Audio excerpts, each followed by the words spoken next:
Good evening, everyone, and welcome back to the World Online Racing YouTube channel for round number 7 of this PC Tier 1 season. Tonight, we are headed down under. We're going to Albert Park to Australia. What a circuit. What a night of racing it should be. I am Dan Field, of course. I'm not being joined by Nathan today. He's decided he's too good for us now. So I'm being joined by Joseph. Joseph, of course, I've still got Richie F1 as well, actually, just underneath your name. I forgot about that. So you'll need to plug your own socials at the end. But Joseph, you've been here before, just a couple of weeks, races ago. How are you feeling coming into tonight? Certainly have been very excited to get going. It feels like the sort of the Asian adjacent circuits is where I seem to be bringing you the action, because of course we had Qatar a couple of weeks ago and we've got Australia now, of course. Good to be alongside you in the comms box. Good to, role play Richie for an evening, but yeah, very excited to get going. Yeah, we were discussing doing a fake Birmingham accent, but I think both of us decided that would be a very, very bad idea. So, heading into tonight, of course, we are headed to Albert Park, but let's think about last week, and I'll cast, or actually it was 2 weeks ago, I'll cast your minds back to Texas, where, of course, on the last lap of the race, the last 2 laps of the race, Otis Lawrence and Jake Benham, they were locked at the horns. They were incredibly fighting throughout towards the end, and it got a little bit heated. Now, Otis took the win on circuit. It was Jake Benham coming in second, and then Julian Klaffenbach came in third. Now, we've had a bit of a crazy mix-up of the results, so if you don't know what happened, I'll let you know in just a minute's time. Otis got himself a 3-second time penalty for his defensive driving on Jake. Now, of course, you would think that would promote Jake Benham to the win. But unfortunately, he did a bit of a dive bomb on Julian Klaffenbach, got himself a 3-second time penalty, which would mean that Julian Klaffenbach wins this race. Well, you'd think so, but you're wrong. It was actually Josh Ido taking the win after getting his own 3-second time penalty removed. It was Julian Klaffenbach coming in second position, and Ismail Fassi, what a comeback drive on the 2-stop strategy, taking third. Otis Lawrence was fourth and Jake Benham was fifth after their penalties, and Jack West came in sixth. Gerdendorp in seventh. Eighth was Joris Krozen, Bence Jabakonyi in ninth, and Tamas Gal rounding out the top 10 in 10th position. Joseph, what do you make of that result? Well, I mean, I think it just puts more fuel into the fire for some of those drivers who picked up penalties to come back swinging this evening. So I'm very, very excited to see how they're going to be faring as, well, we're going to have, of course, full qualifying 29 laps around Australia. There's plenty of laps to be set around the Albert Park circuit. And, well, at the end of it, you never quite know whether we're actually going to get our winner on track or not, or even anybody on the podium. Absolutely. I mean, we thought Otis Lawrence and Jake Benham, they finished 1-2. They didn't finish on the podium in the end. Before we get into qualifying, which is just getting underway now, we will have a look at the standings. It has been an all-or-nothing season for Nicolas Longuet so far. All 75 of his points have come from the first 3 races, where he took a win in each of them. Since round number 3, he has not scored since. That allows for Julian Klaffenbach with his second position to really close the gap now. He is just 23 points behind on 52, and Ismail Fassi with a fantastic performance gets himself into third position on 42. Jarno Opmeer, he didn't race last week. I can confirm he is here today, so do not worry for all you Jarno fans in the chat. Your boy will be racing. He sits fourth on 38 with Shanika Clay and Tamas Gal joint on 26 points in 5th and 6th. Freddie Rasmussen, Jan Halliday, Duncan Hoffland and Josh Ido after his win, getting himself a full 25 points. They are all joint on 25 points altogether. So coming into this race, coming to round number 4, we thought that Nicolas Longuet looked untouchable. But now, things are getting that little bit closer.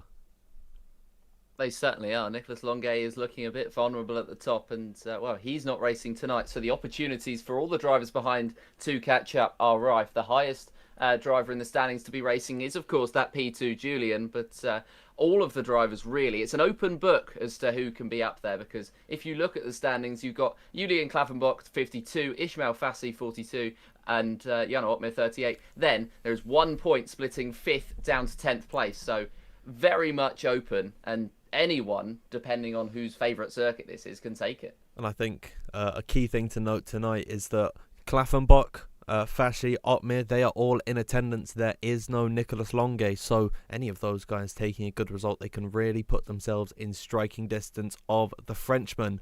But I think that is enough of us on screen. Let's bring you over to the game scene. We have got the F1 World Car. That will make things very, very difficult to work out as they get along their laps, but we will try our best. Thankfully, we will have the F1 2025 liveries for the race, but we're going to be stuck with this for the time being. Yeah, we certainly will. A couple of the drivers have actually made attempts at least to match their team's cars, and some drivers have just gone completely wacky. The first driver out on circuit, Joris Cruzen, is well, he's got an interesting livery on that car, as they're going to get that the sort of Inters Championship underway. They're just making sure everything's working, making sure that they've got, you know, all the hardware, all the software is running as it should be, and they just need to make sure it works as it should be. No screen freezes, or they could lose those crucial hundreds. Yeah, it means we can relax a little bit as well for the first about 8 minutes of qualifying. Of course, we've only got 16 left, so 2 minutes was just us talking in the intermission scene. But it's good to see some cars out on the circuit. And whilst we've got some time, I'll run you through your grid for tonight. Of course, you can see them on the left-hand side of your screen on your timing tower, but it's pretty difficult to see who is in what car. So in the McLaren, it's a full reserve lineup of Nelson Alves and Philip Presneder. Ferrari, we've got Ismail Fassi. Racing tonight, of course, with Angelo D'Ortenzio. He is a reserve driver filling in for Barry Borremand. Red Bull, the fan favourite Jarno Opmeer racing today alongside Kian Godendorp after a strong result from him last time out in Texas. They line up as an all-Dutch lineup. Mercedes, good to see two drivers full-time for that team. Istvan Pukki and Joni Tormala. And then Aston Martin is Duncan Hoffland and Jan Halliday. Alpine, whilst we do have a reserve driver, Otis Lawrence not in attendance today, it is still a full Alpine lineup. Josh Ido, of course, winner last time out in Texas, and Danny Berejnay making the jump over to the French outfit for the upcoming season of F1 sim racing. That will be a very exciting duo tonight. Haas is a full-time lineup of Joris Krozen and Reese Linton. Then Racing Bulls is Diego Zorzo and Tamas Gal. Williams is Benz Jaboconi and Ruben Pedreño. And then rounding off the grid in the Kick Sauber, it is Tycho Hardy and Julian Klaffenbach. So tonight, Joseph, the attendance, while there is a lot of reserves here this evening, we've still got some of the heavy hitters today. We certainly do, and in fairness to those reserves, they're not that much slower, and I think we'll be seeing a lot of them challenge for points, or maybe even more, as well, we're going to get Joris Krozen up to the top of the 25.6, but of course that's on the Inters. That's not really a representative lap time. But you know, the likes of, as you mentioned, Dari Berezne, he's a reserve. He could very much be taking the win in this race, even Kian Goedendorp, who's done well in the past, and of course you've got a number of drivers, Angelo D'Ortenzio, who could find himself on the very top. So it doesn't feel as though the reserves are weakening the quality really of this grid, and I think it's all still going to be pretty much evenly matched. Absolutely, I think it could be anyone's race tonight, and of course with the three-step qualifying, who knows who's going to be eliminated here this evening. I'll tell you what, Joseph, I think you're going to be very popular with our viewers tonight, because last time me and Nathan, we got absolutely rinsed for our pronunciation, particularly in the Dutch names. But I think the way that you pronounced Joris and Kian's names, I can barely say their surnames. I think you're going to be a fan favourite here today. So wow, I've got to step my game up, because we got Joseph waiting in the wings to replace me. Wow. So Danny Berejnay, he is on his outlap at the minute. We're still waiting for the slicks to come on. And it's just the waiting game at this point, but it's good to see him back in WOR. I believe this is his season debut, unless he was there for Qatar, but I don't believe he was he, Joseph? I don't believe so, but yeah, we'll be seeing Danny Berejnay's first laps on circuit, but he's going to invalidate in that first corner. Not that it matters anyway at this point, but yeah, I mean, I've studied alongside a couple of Dutch people the names in the past, and I've actually taken through a couple of races with Kian Goedendorp Racing, so I know exactly how to do it. I've warmed myself up. You should have seen the first couple of times I tried to pronounce it, but I mean, I'm sure that it's going to be just elevating it just that little bit. But I mean, we've got 12 seconds, 12 minutes even gone in the first qualifying session. The drivers are going to be properly getting their preparations underway. Those who came out have come back in. The only driver setting a time is going to be Joris Cruzen, and everybody else on those softs and ready to boot up, strap up, and get out there for their first real qualifying runs, getting those bankers on the board in Q1. Rudendorp. I'm trying to pronounce. I'm trying to get it right. So is it sort of an H sound of the G? You've basically got to clear your throat, so you've got to go like that. I'll do my best with that, but I might stick to Goldendorp if it just sounds silly now. I'm sure he won't be too offended. I'm sure he's used to it. It just sounds silly now when I say it. Cruzen I can definitely do. I've always said Krozen, but some of the other Dutch names are easy to pronounce. Duncan Hofland and Jan Watmere. I don't think I've got any trouble with them. So yeah, we're just starved for content at the minute. I'm hoping that we have a nice clean race here today. It got a little bit argy-bargy last time out in Texas, and of course Qatar was a similar story. So hopefully I'm keeping all my fingers and my pinky toes and everything crossed that we have a nice clean race today. Yeah, I think that the drivers will be... I mean, they've warmed up. They've done races around Australia before and very recently, so they'll be... I think used to the circuit, used to the limits of it and how far you can go side by side with other drivers. So I think that I mean they've got no real excuses at this point as to whether they're going to be, making sure that they race side by side well. But of course, in the heat of the moment, you can make decisions that can throw your race off. Maybe can throw other people's races off as well. And well, we may well be seeing that tonight. Hopefully, of course, we won't be. We're going to be ticking down to single figures in minutes now, and not a single driver has come out onto the circuit to set a serious lap time. Of course, Cruzen and Berejnay, the only drivers so far who have been on the circuit. And I think Berejnay, is he going to come around to do a time? No, he's not. He's just decided to do 2 installation laps and an out lap on that interset of tyre, but then he's going to come back in and get himself ready to go again. But yeah, I mean, the pace in Q1 isn't necessarily going to be the most important, but it's going to be important to get a lap on the board in the first place.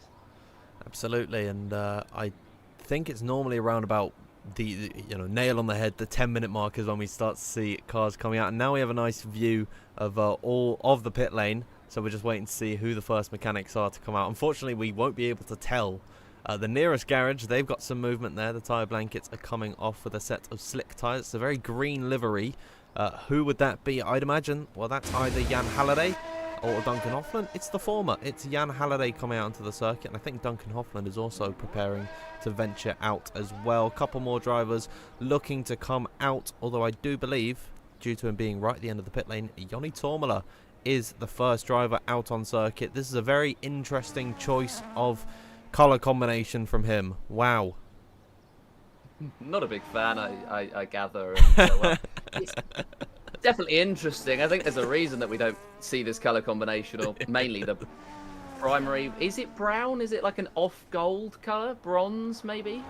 There's a reason we don't see that regularly. Yeah, it looks just brown to me, to be completely honest. So we've got Joni Tormela, the first driver out on circuit, then the aforementioned Jan Halliday. I believe Diego Zorzo is just behind him. With her very red Ferrari-esque livery. Pretty nice look in there. Then behind him we got the very pink Danny Berejnay. So he just came in, got his fresh tyres on, got fueled up again, and has come straight back out on circuit. Then we've got, I'm trying to work out who's the dark blue livery just behind him. I have no idea. I think it's actually slightly green. Who knows? I can't tell my colours. So we're just waiting for the first drivers to come around, and it will be Joni Tormela. They nickname him, or maybe he nicknamed himself, the father. We'll see how much experience he's got around Australia.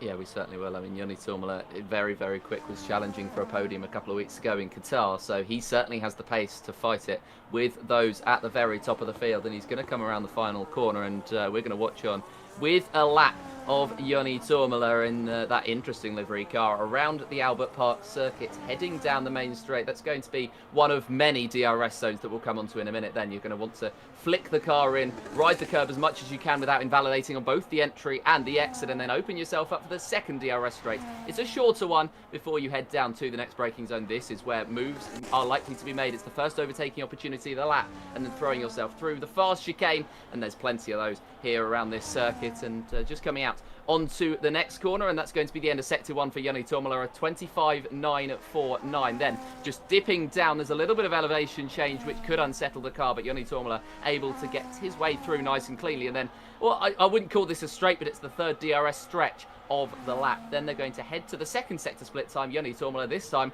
with a 42.823. The second fast chicane on this circuit. You basically have to lift for maybe half of a quarter of a second or something like that. There's literally no lift off at all. Then the next braking zone is sharpened up over the last couple of years, and Joni just riding over the curbing but not getting too close to that sausage curb. The final chicane then for Joni Tomala as he tries to avoid the traffic, and he's going to come out to the final corner, and he is going to be setting the first valid lap of the evening. You don't want to lose the rear here. You need to stay tight to the apex, otherwise you will do. And Tomala is going to come up to the line. It's going to be a 1 minute 14.672 to kick off the real proceedings. Well, that is the benchmark from Joni Tomala. Diego Zorzo is able to go just 2/10 slower. We got Jan Halliday, I believe, backed off before before the end of his outlap, and he will come across the line with the quickest 1 minute 14.428, quicker than Danny Berejnay. Now let's see who we can catch coming up towards the line, because it mystifies me the order that they're in. Nelson Alves manages to put himself into 4th position. Duncan Hoffland immediately will displace him, getting himself up the order. Who's the yellow car? That one stands out to me a lot on the timing tower. That is Philip Prejnader, a former winner here in WOR. It wasn't at Australia, but I like to mention it every time I can, as he will get the DRS wide open and come up towards the line. Can he challenge Jan Halliday? No, he cannot. Angelo D'Ortenzio does get very, very close, but not able to dethrone him there. Let's have a look at the fan favourite for tonight, Jarno Opmeer. Absent last time out in Texas on 38 points, and with a good opportunity to get himself close to Nicolas Longue with a good result today. He goes just 2,000 slower than Jan Halliday. That is a great effort from Jarno Opmeer, but Jan remaining undefeated.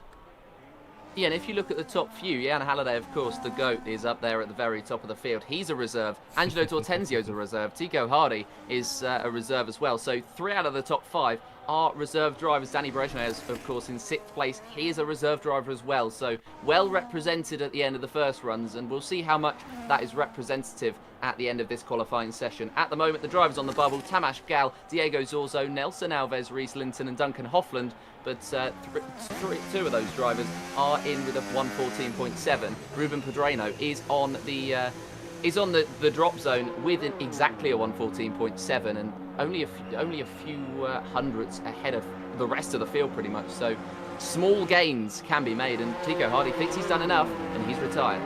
It's typically around about the top 7 they find themselves safe, although this is it's a very tight field spread at the minute. Let's get your gap to the leader up. The entire field separated by less than half a second. The gap from 16th all the way down to 1st is less than 0.3 of a second. So things can rapidly change coming towards the end of this qualifying session. There's a couple of surprises down in that drop zone. Duncan Hoffland, Rhys Linton and Tamas Gal especially leaps out to me. Tamas Gal, we do commend him for being a fantastic qualifier, but he sees himself right at the tail end of the field at the minute.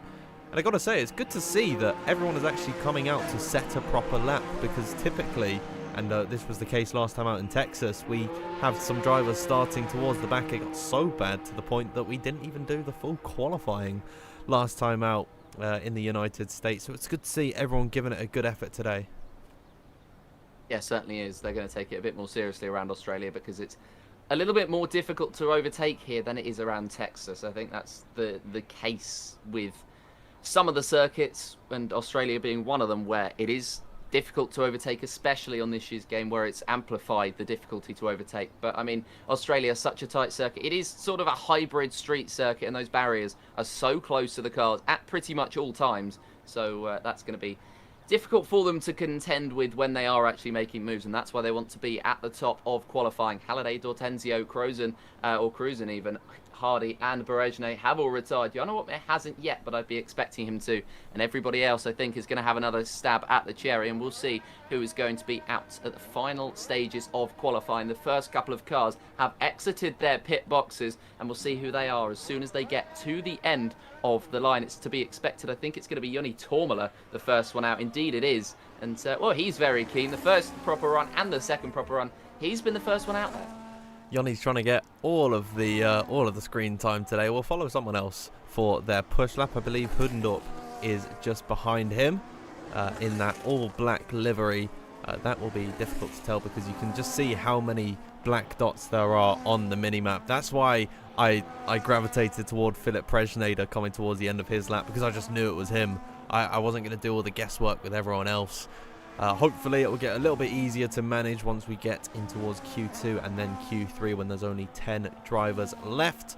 It's good to see that we're back with a full qualifying format, although it does take just that little bit longer, about half an hour longer than it was last time out. It is good to see and it's fun. It's exciting to see who gets eliminated, who's in the drop zone. And instead of focusing just on the fast guys, you get to see the guys who are battling it out for the scraps at the bottom of the field. It is very nice to see. So, now just with a couple of minutes left in qualifying, 7th downwards are all on an out lap. There is just 4 tenths separating Tamas Gal, around about 3 tenths almost, separating Isfan Pukki and Tamas Gal at the bottom of the field. This will be an incredibly tight bout for Q2 positions. Yeah, Q2 is arguably the most important qualifying session, because while Q3 is going to set your place in the top 10, and while the other qualifying session sets you in the top 15, you don't want to be at the back of the field. You'll have to take a gamble, and that's what all of the drivers, I think, are going to be thinking about as they head on to their final qualifying runs, and we'll see where they all stack up. I'm watching Kian Hoodendorp as he heads through the first sector and heads through the first DRS straight. He's in 12th place, and I'd say he probably needs to improve by another 10th of a second if he wants to seal his place in that Q2 session, because 1:14.685 is a high 6, and I think that might be the one on the bubble right at the end of the session. He improves by a 10th and a half in the first sector, so there's a lot of time out there on the board for pretty much every single one of these drivers, and so I'd be expecting every one of them, if they don't invalidate, to improve, and that is the crucial point. They want to not invalidate. They want to make sure that they're going to be able to make it to the end of this qualifying session, and they want to make sure that they are going to be able to make it to Q2 in the first place. Kian Hoodendorp improving by 0.22 seconds in the first 2 sectors, and now he has the final one to contend with to see if he's going to be able to fight his way up the field. At the moment, as it stands, he's going to be challenging Jan Halliday for that time up at the top. Joni Tormala will be the first one across the line, and he will set the first time. It's going to be a 1:14.541. That slots him into 5th place. Hoodendorp then, the next car up to the line as the checkered flag is waved. He is going to go quickest of all, the 1:14.405. An unbelievable lap time. Philip Presnader, next one up to the line. He gets a time that is good enough for 7th place. It's just ahead of Tico Hardy, and that might put Hardy and Berejne right at the very bottom and right under pressure. Pedreno goes up to the 2nd place, goes up to the front row of the field as all the rest of the lap times come through. Nelson Alves is going to be the first driver out. Benche Zabo Konyi was not able to improve. Duncan Hofland just about able to improve ahead of Zabo Konyi. The final laps are coming in now. That's going to be a very good lap for Ismail Fassi, and he goes 2 tenths quicker than Hoodendorp, and he sets a gauntlet down for the rest of the field. Pukki manages to avoid himself getting out of this qualifying session. Julian Klaffenbach comes up to the line, and he's going to seal his place in Q2. Up to the line then will come Reese Linton. He's in 8th place, and Diego Zorzo, the final lap time. Is he going to be able to knock Tico Hardy out of this Q1 session after retiring after the first round of laps? Oh. No, he is not, and that's Berejne, Hofland, Zorzo Zabo Konyi, and Nelson Alves. The first one's out. Tico will be feeling very, very grateful that Diego Zorzo wasn't able to find much of an improvement there. Just 9 thousandths of a second separating 15th and 16th position. You've got a feel for Danny Berejne. He was up in the top 6, thought he was safe to get himself through into the next qualifying session. But no, that was not the case. He is eliminated. That is a big shock. I think the same goes for Duncan Hofland, Benz Jabo Konyi, Diego Zorzo, as previously mentioned, and Nelson Alves are all out of qualifying. But it is Ismail Fassi with an emphatic lap time there, a 1:14.213 from him. He goes ahead of Kian Hoodendorp with Rumbadrenio in 3rd, and then Julian Klaffenbach is in 4th. We're just waiting for Joni Tormala's car to get serviced, but this is certainly an interesting outcome for Q1. Danny Berejne and Duncan Hoffman, you've got to say, are the big shocks here. We'll get the full results in just a moment's time, but how about that lap from Ismail Fassi? A very, very good lap time, and that sends a statement to the rest of the field that the Ferrari driver is not messing about this evening. Ishmael is, well, he was 2/10 quicker than anybody else. Were they then holding back lap time, or is that going to be just, Ishmael finding unbelievable time? Sometimes you get in a flow state and you just set a lap time that is so much better than even you thought was possible. I think that may well have been the case for Ismail Fassi there. Unfortunate for Danny Berezne to be knocked out, but I do think that at the same time it might come as a result of him not competing in the previous rounds. The reason I say that is Danny Berezne, he won't quite know what it would have taken to make it through after the first rounds. He just saw everybody around him retiring. He saw Tico behind him retiring. He went, okay, maybe this is my lot. Maybe this is me done for Q1. As we found out, it was him done for the entire qualifying session. Yeah, that is a real shame for Danny Berezne, but just seeing how close that qualifying was, I really didn't think that, being in that 5th or 6th position was going to leave you completely safe.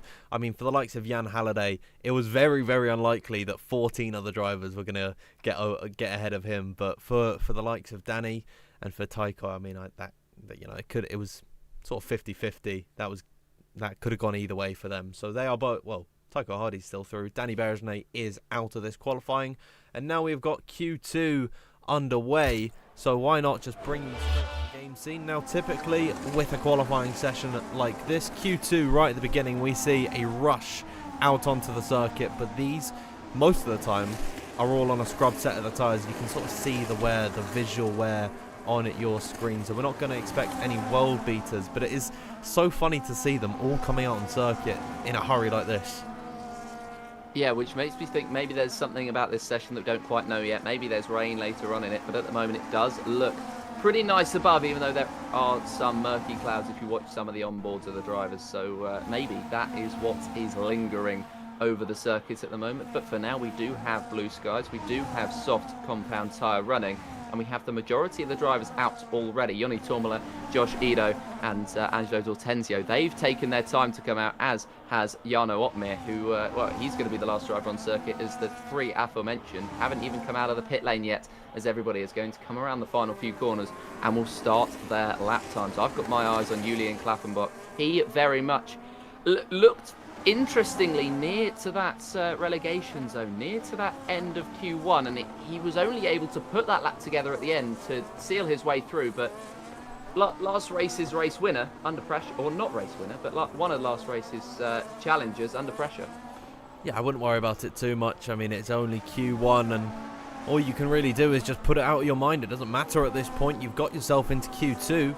Q1 results aren't going to affect you anymore, so you've just got to get the best time that you can. But I do want to give some attention to Julian because he's having a fantastic season so far. 2nd in the championship with a great opportunity tonight to close the gap to Nicolas Longuet, who still hasn't scored any points since round number 3.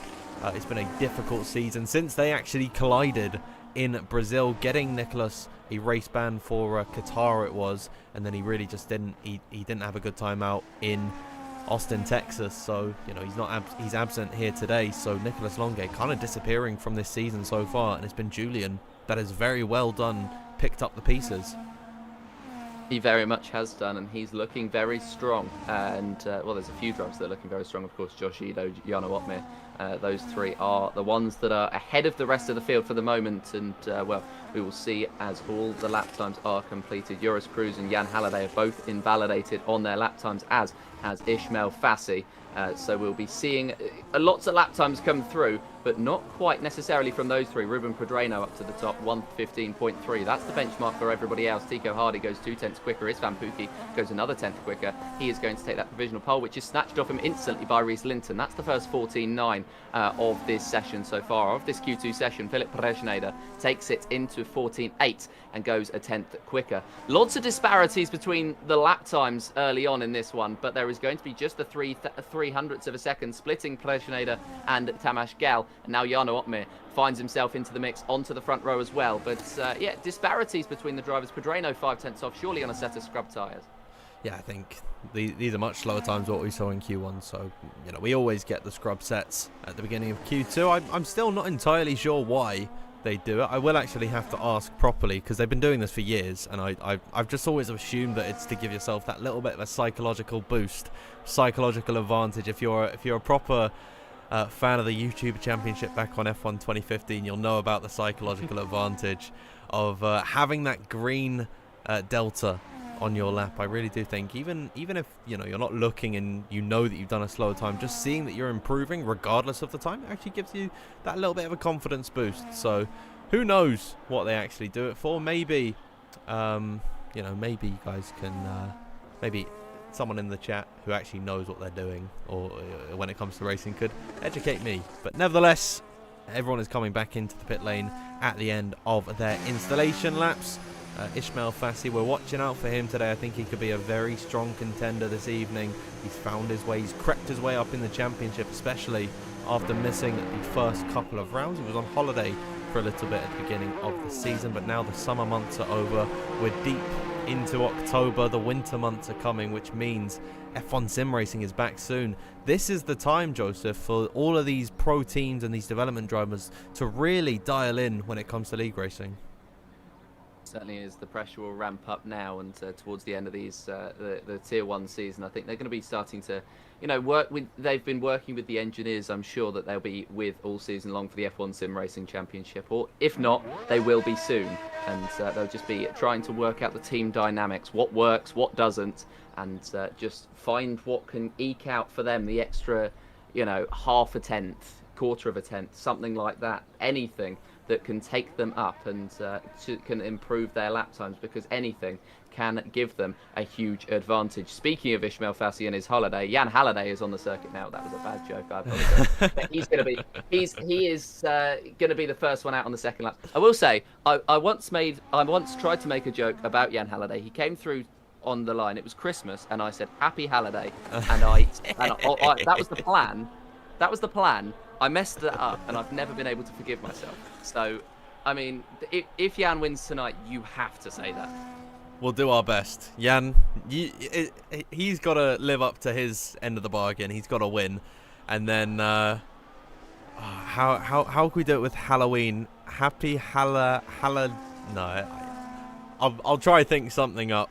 But I've seen a little bit of activity in the live chat. We've got a couple of questions about why they're using the F1 World cars, or whatever their liveries are called nowadays. This is just for qualifying, thankfully. We will have proper running in the race. For whatever reason, in qualifying alone, the F1 2025 cars are not equal, so they've got to run the F1 World car to make it fair in qualifying. And then we've had a nice explanation from Seb Kowalski. Hopefully I've said that name right. Of course, a former colleague of mine, all the way back on F1 2020 we would commentate together, and he's of course a race engineer, he's a race winner as an engineer. So yes, he is very helpfully described why they put a delta in total. So if they set a 1 minute 14.8, for example, which is what Philip Prejnader, Jan Altmaier, Tamas Gal have all done, then they know that they need a -6 delta to go for a 1 minute 14.2, which is the time that they should be aiming for today. So, very helpful explanation there. Thank you very much. It's good to have people in the chat, Joseph, who know a lot more than me. Yeah, and as somebody who tries to work alongside him on the engineering side, and I say tries very, very, with a lot of emphasis on that. It's great to learn anything that I can from Mr. Kavalka, I think is how it's pronounced. I'm not sure, but I think that's it. But yeah, it's the European names to a Brit will always be very, very difficult, just because we're so stubbornly British. I think it is. But I think Seb will be watching, as a Thomas Enger member, the progress of Jan Halliday very, very closely, as Jan is going to be heading through the final sector and will be setting the first lap time of this second run if he's able to keep it valid. There's 6 minutes 35 left in the session, so the opportunities for 2 more laps, I'd say, are ready. But if they're aiming for a 14.2 in the final session, you can be expecting something along the lines of maybe a 14.4 to be the target time here. Although Ismail Fassi blew it out of the water in that first session already. Jan Halliday then up to the line. What's he done? He's done a 14.2, wow, and he's going to go up to the top. So maybe they are aiming for that 14.2 lap time. Philip Prejnader was improving a lot on his first run, but he invalidates, and he is not going to be able to improve as well, the rest of the times will fly in. Everybody, apart from Presneda now, is on the circuit and is on a push lap. Tamas Gal will be the next one up to the line as this Van Pookie finds his way onto the front row. Tamas can only muster up 6th place, and everybody's split around the circuit. Josh Ito up to 3rd place. On my screen, I don't know if you can see it, but there is a safety car apparently around where Jarno Opmeer is currently. I'm going to try and get a screenshot of that one. I've missed it, but there was a Jarno apparently phased through a safety car which is heading through the final sector. Ismail Fassi up to the top, 14.185, and I'm going to try and find this safety car now. We had that Brazil earlier on this season. We loaded into Q3 and then there was just a safety car out on circuit. It's good to see that Bernd Mailander still giving it all he can to go for pole position here in WOR PC Tier 1 as Julian Klaffenbach comes to the line at 1 minute 14.172, nestles himself in that top spot just ahead of Ismail Fassi, who set a fantastic lap time there. I do believe that all the lap times are coming to an end, so I think now is a good time to ask my absolute favourite question in the world to the live viewers. Of course, we pride ourselves on being world online racing here, so let us know in the live chat where you are watching from in the world. We always have some fantastic responses in the live chat. Myself, as always, I'm commentating from England, as is Joseph. So yeah, everyone, let us know where you are from, and I'd imagine we're going to get a few Czechia results because there is plenty of them, plenty of those flags being spammed in the chat. Lots of support for Jan Halliday. That is always good to see. Certainly is, especially when you get fans of basically anyone that isn't one particular driver. That, of course, we all know who I'm talking about when I say that. The man, he might be within the top 5 at the moment, but hey, you never know. It could be. I could be talking about Joni Tormala. He might be the one with all the fans. Who knows? But we're going to head into the final part of this qualifying. I think it's going to be a pretty quick turnaround for the cars coming in and the cars going back out. Julian Klappenbach has the quickest time at the moment. He is just diving in, and he'll be the last one in. And, well, he's got a lap time that I think will be good enough. It will definitely be good enough, or he'll be hoping at least, because he's going to retire. Ismail Fassi the same. I think Jan and Goedendorp are going to be able to think the same, and Goedendorp does agree with me. And that 14.3 is looking like it might be under threat. 14.2, I'd say it might be more of a risk than Goedendorp clearly thinks, and Jan Halliday thinks the same. I mean, everyone in the top 10 is either in the 14.1s down to the 14.3s. Everybody on this grid is capable of it, so I think it's going to get quite close, and I think Goedendorp and Halliday might be worrying about having the same fate as Danny Brezhne in Q1. We'll have to wait and see. Of course, hubris is what took down Danny Brezhne, feeling that he was feeling a bit confident that he would get through. Nevertheless, Q2 is about to get wrapped up here. With just under 3 minutes to go, so now the final times are coming out, and I think whilst they're on their outlaps, it's a good time to have a little look at where everyone is from. We've got Robert watching from Slovenia with a killer saying he's still in Paris. Otis Lawrence, he's watching from Mars apparently. I mean, maybe after last night, that's where his head's at. Only joking, Otis, of course. Kush is watching from India. We've got Shabalala from South Africa. Gol Bafana. Leprix, the Czech army. We've got Rio from England. We've got Adem from Algeria here this evening. So plenty of variety from where everyone is watching from, which is always good to see. And that is why, Joseph, we are the World Online Racing. Exactly. The emphasis on the world, as well, we're going to be seeing all of the drivers from around the world trying to compete. Of course, we've got a number of different nationalities represented here today, and in this Q3 session especially. I think everybody is European based in this Q3 session, if I'm not wrong. I don't think I am. We've got lots of Dutch people in here, which is great to see, because I mean, the Netherlands, Max Verstappen, it makes sense as to why there's high interest in racing at the moment, which is why it's so good that they've got role models in sim racing as well, to show that there's not only one avenue, there's not only Formula One, and well, those South Africans in chat, well, I'd say the highest the highest role model they've got at the moment is one of the Van der Lindes. But I mean, that's besides the point. We're going to go to the final part of qualifying 2, and we'll be seeing who's going to be able to set those lap times. Tico Hardy, Joni Tormala already going through, and Tico Hardy is already he's invalidated, and he's also driven through the mysterious safety car that is currently in turn number 1. I don't know if you can see the same thing, or maybe I'm schizophrenic or something like that. It's completely no, it's not on my screen. It was. I do know what you mean. It does exist. I promise you, Joseph isn't imagining it, because of course all 500 viewers at home will not be seeing that car, so they'll be thinking Joseph gone just that little bit crazy today. But let's have the final laps underway. Tico Hardy is in a very, very difficult position now that he is invalidated. He's not going to be able to get another lap on the board. Sitting in 11th, he is unfortunately eliminated from qualifying. Joni Tormala, without a lap time on the board, needs to get it all here now to see himself into the next part of qualifying, the final part of qualifying, that is Q3. Here he comes up towards the line. It's P12 for Joni Tormala. That will see him eliminated from qualifying. Next up, it will be Istvan Pukki, currently in P6 and safe into the next part of qualifying.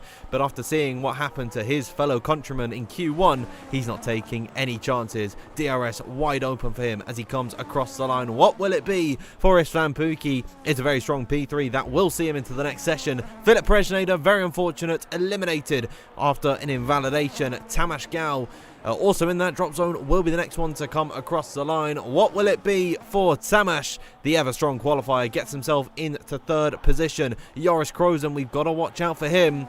Unfortunately, we don't need to watch out for him anymore. He is out of qualifying due to an invalidation. That is a very, very unfortunate pitfall there. Angelo Diotenzio in 11th position needs just 7/100ths of a second to get himself ahead of Jarno Otmir. But of course, the Flying Dutchman is on a lap right behind him as they both approach the line. Angelo, can he get himself into Q3? No, he cannot. He falls at the final hurdle. Jarno Otmir will get a lap time on the board, will get an improvement on the board, but doesn't improve on his position. Yeah, unable to set a lap time on the board. Nailed the pronunciation, by the way, but Joris Krozen. Get in! Now, well, I mean, your Hoedendorp still needs some work, but well, one step at a time. I can do it. Go on. At one point. I'll do it at one point. I'll get it in the race. Actually, I'll have plenty of opportunity in Q3, won't I? I was going to say, he's going to get through to that Q3 session. You'll get the opportunity to talk about him in that Q3 session. Maybe the Dutch fans will be hoping you will, as that's going to be Julian Klaffenbach on top, and everybody split by just over 1/10 of a second in that top 10. Angelo D'Ortenzio missing out, setting an identical lap time to Otmir, but of course Otmir improved on the final run by 0.035 of a second. That's the tight margins you've got, because Angelo set an identical lap time to what Jarno did. Jarno sets a 4/100ths of a second faster lap, and nobody even batted an eye. Can you believe the entire top 10 is separated by just about 1/10 of a second? That is incredible to see. And I've just had a heart attack, by the way, looking at the live chat. Like 3 or 4 people saying the stream froze. My heart, honestly, ba-bum, ba-bum, ba-bum, out of my chest. Luckily, we are all okay. But wow, that did scare me. If you haven't, and maybe you're still frozen, you wouldn't even be able to hear me, but just refresh and it should be all okay. Now we've got a little bit of time before we head into... I was just going to say, before we head into the race, we still got a final qualifying session. What am I talking about? Let's bring you over to the live feed. I'm getting old at this point, Joseph. I was going to say, we were talking about the age you started at and the age I started at. There wasn't much between them. The difference being that you started on F1 2019, I started on F1 23, and the very tail end of F1 23. So not to make you feel old or anything. My back's going already as well. I've been feeling it today, honestly. I mean, look, listen, you're still great at casting. You can commentate while you're sitting down, which is the most important part. And well, the second most important debate in this qualifying session is we've both been pronouncing Julian Klaffenbach's name differently. Is it Julian or is it Julian? I haven't been able to work this one out yet. I've got no idea. I just know Julian the way it looks. Maybe you're right, but you know what? No one's brought us up on it, so I think we just do whatever we want, really. Just keep it a secret from all the viewers at home, and then we should be golden. But Well, Q3 underway. Ismail Fassi first out on circuit. You got to think he is a very, very good candidate for pole position. And I think now, before all the laps get out, I think it's a good time to ask you, Joseph, and ask everyone at home, who do you think will be taking pole position this evening? We'll throw the question over to you in the live chat. Get those answers in. Joseph, I'm putting you on the spot right now. Who's your pick for pole? Well, I know who chat thinks is going to be pole, and it's one certain. He's not Polish. He's from a very, very close country to it, in Czechia. I think chat's going to go for Jan Halliday, currently on an outlap, as Ismail Fassi is in. And by the way, just to continue the streak of game bugs I'm having this evening, nobody has a front wing. Wow, so I'm yeah. currently dealing with that one. I can see that as well. Oh, good. Okay, I'm not going mental this time. I'm not going mental this time. So, yeah, I mean, love this game. It's great. Anyway, speaking of Jan Halliday, he's going to head around the final corner, and I think he's got a decent chance of getting that pole position, but I do think that if Ismail Fassi is going to get the opportunity to actually set a proper lap time, like he did in Q1, then I think he's going to be far ahead of the rest of the field, but Jan Halliday is going to be the first one on a lap time. It's only him and Ruben Pedreno out on circuit at the moment with just under 10 minutes to go, so I think everybody's going to be going for 2 runs, whereas Halliday is going to be going for 3, and I think Pedreno might duck out of the fast lane and into the slow lane of the pit lane by the end of this lap time. The first lap time from Jan Halliday, the first sector, is going to be a 25.7, not a bad one, and of course it's purple. This time we know the game's not lying because he's the first driver to set a proper first sector time, and he's going to head through the second sector. This is going to be a 42.537, not bad, dropped a little bit in that second sector compared to that blistering first, but this is still going to be a decent lap time and a decent banker to set on the board, especially if he's on a scrubbed set of tyres, a little bit of a dip onto the grass as he headed into the penultimate braking zone of the lap, but then the final one is about to come up, and he didn't lose the rear, he didn't have any problems, and he's going to come around the final corner, and this is going to be the first lap on the board. No, it's not. Jan Halliday dives into the pit lane, and well, he's done a similar one to what was done a couple of minutes ago by Ismail Fassi. Ruben Pedreno, though, it looks like he might actually be going for a lap. Someone needs to check Jan's PC, because the way that he was flying in that second sector, and in fact throughout all the lap, without a front wing at all, not even a nose on that car, I think I'm suspicious of how legitimate his pace really is. I'm only joking, of course, if you didn't quite get the sarcasm there. Luckily, at least on my screen, Ruben Pedreno does have an entire front wing, and I think Ismail Fassi did as well. So maybe it's just Jan Halliday having some of the issues, but nevertheless, Ruben is coming through the final sector now. I think he would be a very good shout for pole position. He is, I believe, not really turned up this season. I haven't seen him right at the front of the order. He certainly hasn't been in any Q3 sessions, as he'll come across the line with a 1 minute 14.611. He will look to improve on that greatly headed into the final part of this session. But it's good to see Ruben back on the grid, back up to pace to where he was before the F1 25 game cycle started. And now we've got an onslaught of cars coming towards the end of their outlaps. It's one of the black livery cars, and I got it right first time. It's Kudendorp headed through the final sector. He will be the first proper lap on the board. Getting there. You're getting there, and you'll be there, I'm sure, by the end of this race, or even if he's going to be up at the top by the end of this qualifying session. But Kudendorp up to the first corner now, and he will see if he can beat Ruben Pedreno's 14.6. I think he's going to be aiming a bit higher, though, at the start of this qualifying session, unless he's on a set of scrubs, which I don't imagine he would be. You're not going to use the softs very often in the race here around Australia. But yeah, Kudendorp heading through the first sector, see what he can do to try and beat Pedreno's time, and to see what he can do in order to set his final time. Of course, this is going to be the penultimate time that he'll be setting in this qualifying this evening, and it's going to be the penultimate time that he's going to be going completely flat out around the Albert Park circuit. So he wants to make the most of the opportunity as he opens up DRS for what will be the 3rd time on the lap, or he opened it up on the start before he started this final lap. So I guess it's the 2nd time on the actual lap itself, but there's the 3rd time as he heads out of the chicane. Kudendorp then going to see if he can beat that 14.6, going to see if he can get something around a 14.2, I think would be a lap time that he's going to be aiming for at this point. But that first sector was slower than Jan's, and Jan backed out of that lap in the end, so Kudendorp might not be on a lap time that is ideal. He is coming around the final corner, though. He will be setting a valid time, and will he be beating Ruben Pedreno so far? Of course he will be, with a 1:14.219. I said he was aiming for it, and he's got it. We'll see what everyone else can achieve. Istvan Pukki comes to the line with a 1 minute 526. Not a competitive time from him whatsoever. What about last race's winner, Josh Ito? He certainly had a mouthful in that previous race. Maybe he can have an easier time today. A 14.548. Not a good lap time from him then. It seems like everyone's struggling to come up to pace with Keaton Hundorp in this session so far. Reese Linton, we haven't seen too much of Reese Linton so far this evening, but he has been able to get himself very nicely into the final parts of qualifying. Unfortunately, invalidates on his lap time. Here's Ismail Fassi, a fantastic qualifier so far this evening. A 1 minute 14.068 blows Keaton's time out of the water. Julian Klaffenbach can get himself onto the front row of the grid provisionally. Here comes Jarno Opmeer, the fan favourite this evening, currently on a 42.5. He'll approach the line now, and he will get himself onto that front row. The lone 1 minute 14.186 of the evening so far. But how about that from Ismail Fassi? An emphatic lap time from him to get himself on provisional pole. Yeah, and a very strong lap time as well for Jan Halliday, who goes up to third place. You said the people's champion for this evening, Jarno Opmeer. Well, I think Jan Halliday might have stolen hearts so far simply by being Czech. That is avoiding his, of course, wonderful personality. But anyway, going back to the action, I'm sure Jan's knocked back a few before he started the racing, and that's why he's managed to be so slick on the circuit.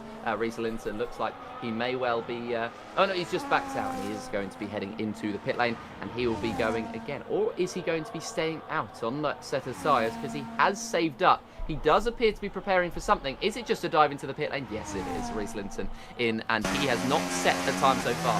He has been one of those drivers that sort of fades into the background because he's not been quick enough to challenge for the top, not been slow enough to challenge at the bottom and challenge for being knocked out. But he's just sort of been in that nice middle ground. You go in and around like 12th in Q1, you go in and around 7th in Q2, and suddenly you find yourself in the top 10 shootout.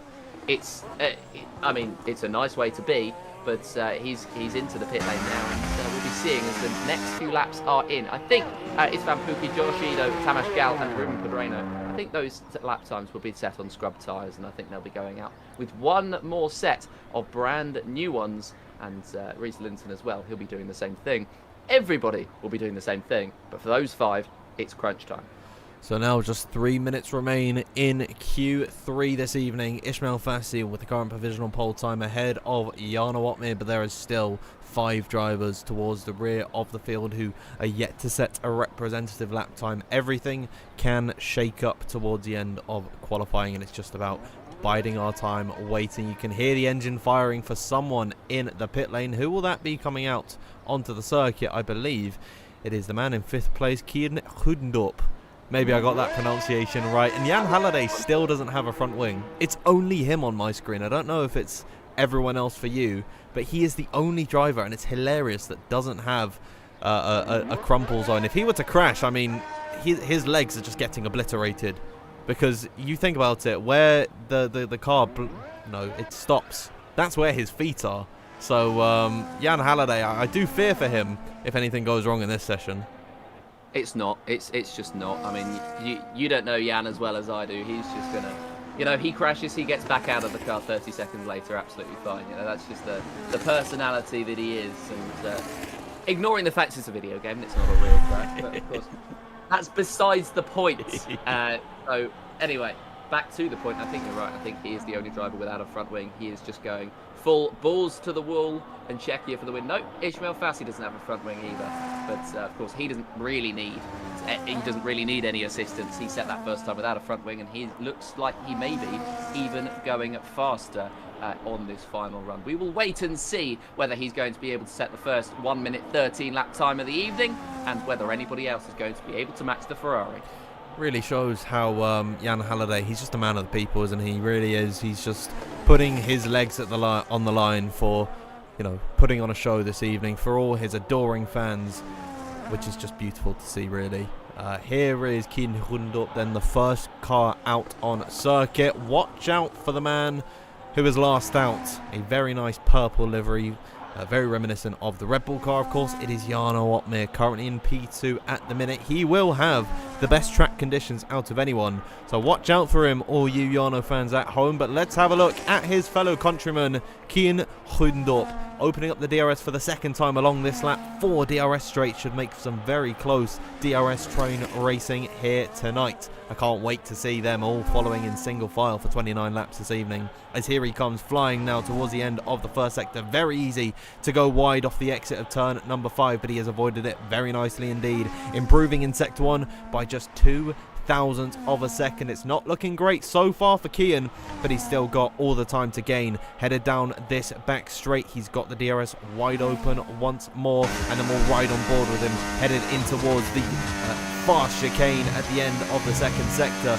Right on the limit is Kian Goedendorp, as now he will approach the final sector where everything slows down. Everyone has been able to come across the line to start their final lap, so it is all or nothing for our 10 combatants here this evening. If they want to be in with a shot of pole position, they've got to get it right this time by. Here comes Kian, the first driver to complete his lap time at the end of this session.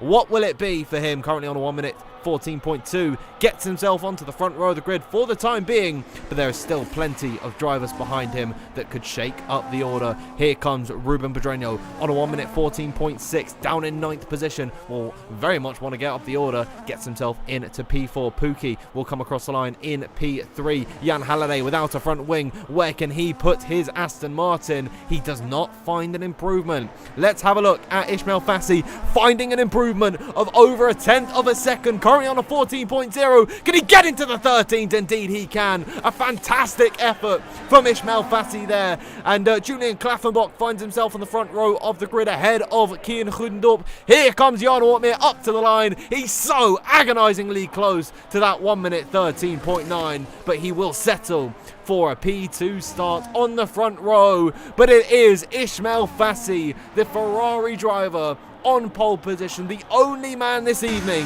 to get into the 1 minute 13s. That is a statement and a half from him there. It certainly is an unbelievable lap time, as you say. A statement of intent for the rest of the evening. He has sent shockwaves, I think, through this grid, not just in this Q3 session, also in Q1 where he went 2/10 quicker. So the opportunities for these drivers to challenge Ismail are just getting thinner and thinner, but race pace is one thing and qualifying is another, as Fassi on top step so far. Jarno Opmeer will line up alongside him on the front row, and it's going to be a young hotshot Klaffenbach and Goedendorp on that second row of the grid. Istvan Pukki and Tamás Gal making an all-Hungarian third row, with Rhys Linton and Ruben Pedreño on that fourth row, and then Jan Halliday, unfortunate there not to improve on his time, and Josh Edo also rounding out the top 10 in what could be one of the best races of the season, I think. Oh, I'm shaking after that qualifying. I think that was a fantastic Q3 session. It really could have went any which way for the majority of the positions, but Ismail Fassi just looked unmatched throughout the entirety of qualifying. What a performance from himself. And of course, all the other drivers. Jarno Opmeer, we don't really tout him to be that strong of a qualifier, but I gotta say, P2 today, after what was a pretty difficult time last night in PSGL, he's got to be happy with that, and I think today we could have a very nice and clean race. I'm keeping all my fingers crossed because, of course, these are league races and they are competitors. They want to win every single time they come out onto the circuit. It could be very difficult to get some clean racing, but I'm really hoping and praying this evening. Yeah, Joseph, what do you make of that qualifying? Who's your man to watch out for in the race? Well, firstly, you mentioned the unspeakable name, the one beginning with P. We don't talk about that because, WOR, the main event, I mentioned it in chat. It's just the warm-up for World Online Racing. And we will see what the drivers are going to be capable of this evening. Better commentators as well, especially as the fact that I said qualifiers instead of commentators. But, look, listen, we all make mistakes. But Ismail Fassi, surely a hot contender for tonight. I reckon we're underrating Julian Klaffenbach, because that third lap time was good enough to get him into third place. A very, very good one, and we will see what he's going to be able to do from that front row of the field, or from the second row even. Absolutely.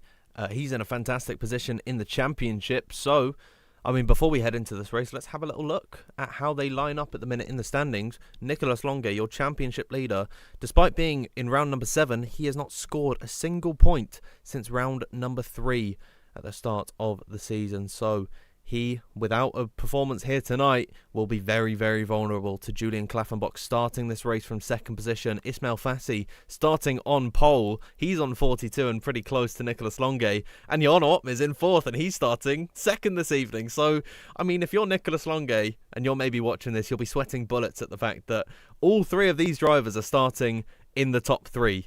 And they've got a fantastic opportunity to take points off of you.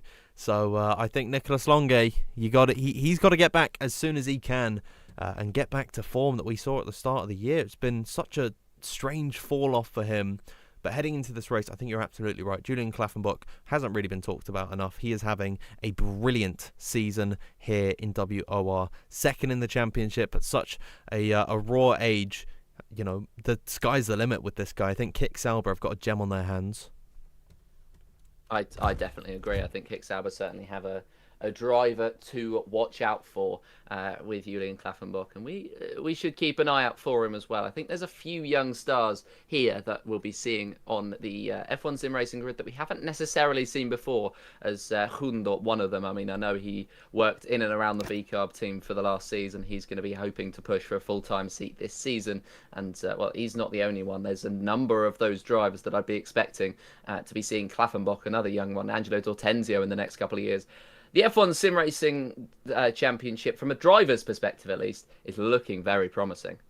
Absolutely, and I mean, being the old man that I am here now, with all my years of experience commentating PC Tier 1, it is really lovely to see the likes of, you know, the young guys, Julian Klaffenbach, Joris Cruzen, hopefully I got that one right, Kian Goedendorp, all of these Tier 4, Tier 3, Tier 2 guys who have come up over the years and have really established themselves as current or future F1 sim racing stars. And that, I think that is the beauty of leagues like World Online Racing. You know, we're really able to bridge the gap between driving casually and then, of course, fighting for real prize money in F1 sim racing and all the glory that comes with it. It's a fantastic series, and I'm always honoured to be a part of it. Keaton Lutt has asked how old I am. I'm not actually that old. I know you've been around a lot longer than I am. I'm 21 years old, but I've been here since season 12, so that's quite some time. I think now is a good time, though, before we head into the race. I think it's time to make some predictions. I'm going to ask everyone watching in the live chat who you think will be taking the win here this evening. You've got Ismail Fassi on pole position. You've got Jarno Opmeer, the race, pace and strategy merchant. He's starting in second position. And then, of course, you've got the likes of Julian Klaffenbach, Kian Goldendorp, so close behind. It can go any which way. Joseph, I'm going to throw the question to you. Who do you think's getting pole? The win, even. Well, I mean, listen, pole position, I think it might just go the way of Ismail Fassi. You know, he was looking very, very good. But no, I mean, Ismail Fassi is very hard to look past. Jarno Opmeer is very hard to look past. Julian Klaffenbach is very hard to look past. I think we've got an absolute thriller, at least between those top 3, and don't count out the likes of Kian Goedendorp. But as Dan says, don't take Unk Field and Joseph Richards' word for it. Tell us your predictions in the chat. Let us know, everyone, who you think will be taking the win. And of course, there's a lot of check flags once more. What the Fred said, Jan so washed. We will not have any Jan Halliday smack talk here this evening, honestly. Although he's put a whole load of check flags, so I think it all evens out. We've got non-deficier, Deficier. I don't know how to say that name. He says Jarno will take the win. It's good to see Nathan Richards in the chat as well, saying hello all safe, landed in Germany. Very jealous of him. Of course, he's headed to the Sim Racing Expo, I believe it is, that's taking place in Dortmund over the weekend. Let's have a little look at who else is predicting in the live chat. Lusa Duma says Jarno for the win. Keen Lutt says Diego will win. We got Lewis Hilton with Jarno. Bertie Ryland says fresh. Don't know who that is. Wow, so a couple of different predictions coming out here. Seems like now I've got Dan Field. There's been a Dan Field prediction. No Joseph Black. What's that about, guys? Well, look, listen, if you've watched my TikTok live streams, you'll completely understand. I am going to win this evening, and there's no debate about it. But to be fair, I actually think I did a race around Australia early today. I think it was Australia, and we won't talk about how it went, but we would talk about the fact that I'm well warmed up and did 17 of the 29 laps at least. That's better than none. I think if you do something at 80%, you are still 100% better than not doing it at all. So yeah. That's my wisdom for the day. Just always give it a go, no matter what situation you are in. We're just getting the grid sorted for tonight. I do believe everyone is in the lobby, so we should all be okay to get going very soon. I do apologise, my lovely Lux. She says Shanaka Clay is going to win today. Shanaka's not racing, unfortunately, so I don't think that prediction will be coming true here tonight. And Joseph, now you've got some haters in the chat. Bertie Ryland saying you're going to crash lap 1 and bin it in the wall.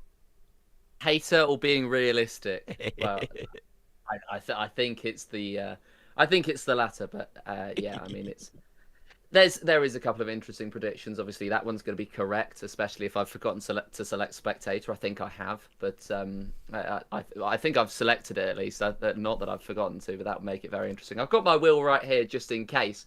But yeah, I'm not expecting to be able to keep up with them if I'm racing at all. There's a couple more predictions. My favourite one, Yuji Ide from Seb Kavalka in the chat saying that he's going to win. Herman Randauer is going with Nicholas Latifi. He recently got a master's degree from Harvard. Someone big. London Business School. I met him a couple of months ago. Believe it or not, I met Nicholas Latifi just at the pub. He was just there. I was there for the McLaren. It was for Silverstone, so McLaren were holding an event. I'll bring you all over to the game scene now as well before we start. McLaren were holding a their sort of own event in the centre of London, and I met up with a friend. We went for a drink before. Who's at the pub? Nicholas Latifi. So I got a nice little photo with him, and yeah, he was of course there for university. Asked what I was graduating from, and that was a really fun moment there. But it's good to see Nicholas Latifi has graduated. Well done, Nico. So here we go. We're getting ready for the start of this race. We're in that awful waiting period, Joseph, where there's no timer, which it hasn't been for like the past 3 games or something. There used to be a timer at the top. Not anymore, apparently. So we just got to wait until we get this race start. Yeah, we are. I mean, there was... well, I mean, there was supposed to be, I'd imagine, a timer, and I think there is going to be a slight little tick in our ears when it goes down, but I will not be able to hear it. Good to hear, though, that you managed to crash Nicholas Latifi's party. That makes a change, but yeah, I mean, he had a short-lived stint, but he was a very, very, a very good driver. They say never meet your heroes. I'm going to steal this joke off Seb. They say never meet your heroes, but I'm sure Latifi was very happy to meet Dan. And when's the race going to start? As soon as the drivers are ready. They're getting ready now. They're getting their setups on, and they're getting their strategies ready. The final chats with the engineers before the 5 lights, and it's going to be on shortly. Get excited, everyone, in the live chat. We are on the precipice of round number 7 getting underway, where the championship really is heating up. There is no Nicholas Longay here this evening, but his main rivals, Klaffenbach, Fassi and Otmir, all start in the top 3 this evening. It could go any which way in the WOR PC Tier 1 Season 21 Championship. Can you believe we are in Season 21? Get excited, guys, because here we go. The 5 red lights are coming onto your screen now. It's Ismail Fassi ahead of Jarno Otmir. And we are underway and down in towards turn number 1. It's a good start from Ismail Fassi, but Jarno Otmir keeping him very close company into that first corner. Jarno Otmir down the inside, and they're side by side through turn number 2. Julian Klaffenbach trying to find his way in this battle, but it is Jarno Otmir taking the lead, headed in towards turn number 3. The dream start for the Flying Dutchman ahead of Ismail Fassi. Klaffenbach remains in 3rd, and it's Van Pookie getting himself up into 4th position. Yeah, very good start from Van Pookie. He managed to launch himself off the line, get past Hoedendorp and try to fight with Julian Klaffenbach. That's going to be Jan Halliday going very wide, and that's going to upset pretty much the entire chat. He's had problems, and I think he's got an end plate off of the Aston Martin car. That's not going to be great for him as we are heading through to the end of the second sector for the first time. And, well, Jarno Uppbeat in the lead and in control now of this race. Julian Klappenbach third place and looking to challenge. He's managed to hold that position, but he does run wide out of the chicane. And this might open up the door for Istvan Pukki. He's going to try to squeeze Klappenbach as far as he can to the inside. Klappenbach takes the bait, but comes across with just enough time to hold the position. Kiel Krugendorf gets through on Tamas Gal, that's going to keep wheel bumping as they head through the final few corners on the racetrack. Krugendorf tucks back in behind Gal. Linton, Pedreno and Josh Edo are fighting out of the final corner to end the first lap, and it's still going to be side by side between Pedreno and Linton as, well, it's going to be a spinner in the background. That is going to be Joni Tormala, and that's going to be his competitive part of his race, I think, come to an end.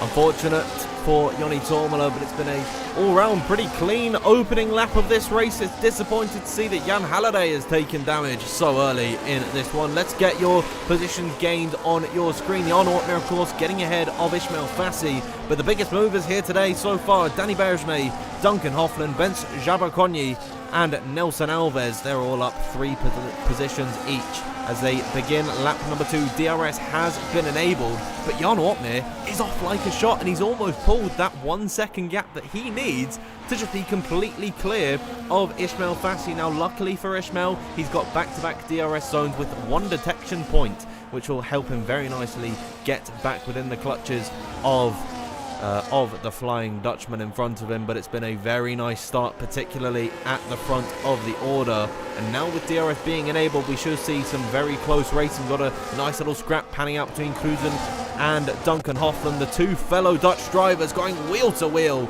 into the third sector, now and towards the final braking, well, one of the final braking zones, the left-hander, of course, where Piastri went off earlier in the year. They're still side by side. This is great battling between Hofland and Cruzen. Headed in towards turn number 1. I think the Haas driver has just about got the edge, and there is into the pit lane Jan Halliday out of this race.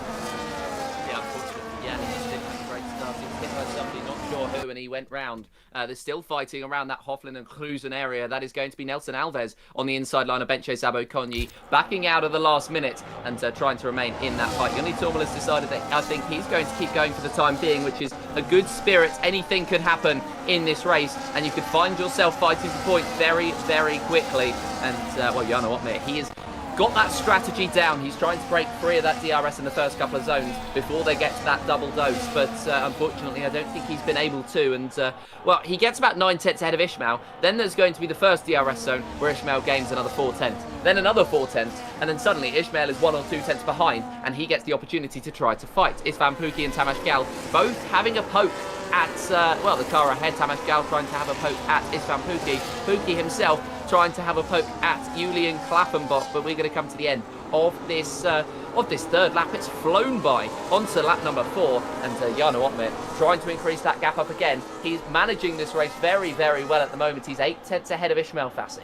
Absolutely, it has become a much quicker circuit with those changes. I believe in 2022 is when they were implemented, effectively knocking out the chicane in the second sector. That decreased lap times by about 7 seconds with all the adjustments to the circuit, but it's remained at the same lap time, so this race really should fly on by. I don't think it'll be as quick as Monza. I think that is always the fastest race in a season, but nevertheless, it has been some great battling so far this evening. We've got Reese Linton on the back of Ruben Pedreño, who's done a fantastic job so far this evening in his position. Let's just have another look at the detail. Pedreño's gone up 1, Reese Linton has gone down 1, so these two have effectively swapped in this race, and Reese Linton will be hungry for more, although Josh Edo is closing to the rear of Reese. 2 former Xbox drivers, I believe, 2 former Xbox champions. Josh Edo, last time out in Texas, won his first WOR race since Season 7. Can you believe it was that long ago since Josh Edo took a victory? It's good to see him back where he belongs, and he's doing a very nice job applying the pressure to Reese Linton. He certainly is, of course, 2 former Xbox drivers, and don't forget, you can get yourselves on this grid if you're on Xbox, if you're on PS5 or anything. You can sign up, and well, sign-ups are now open for season number 22, I believe we are going to be heading into, as we're going to be heading into the first corner. on this circuit. Once again, with all of the drivers, and Josh Ido just remaining patient in behind Reece Linton. He doesn't have to make the move just yet, but he's going to be able to set himself up with the opportunity.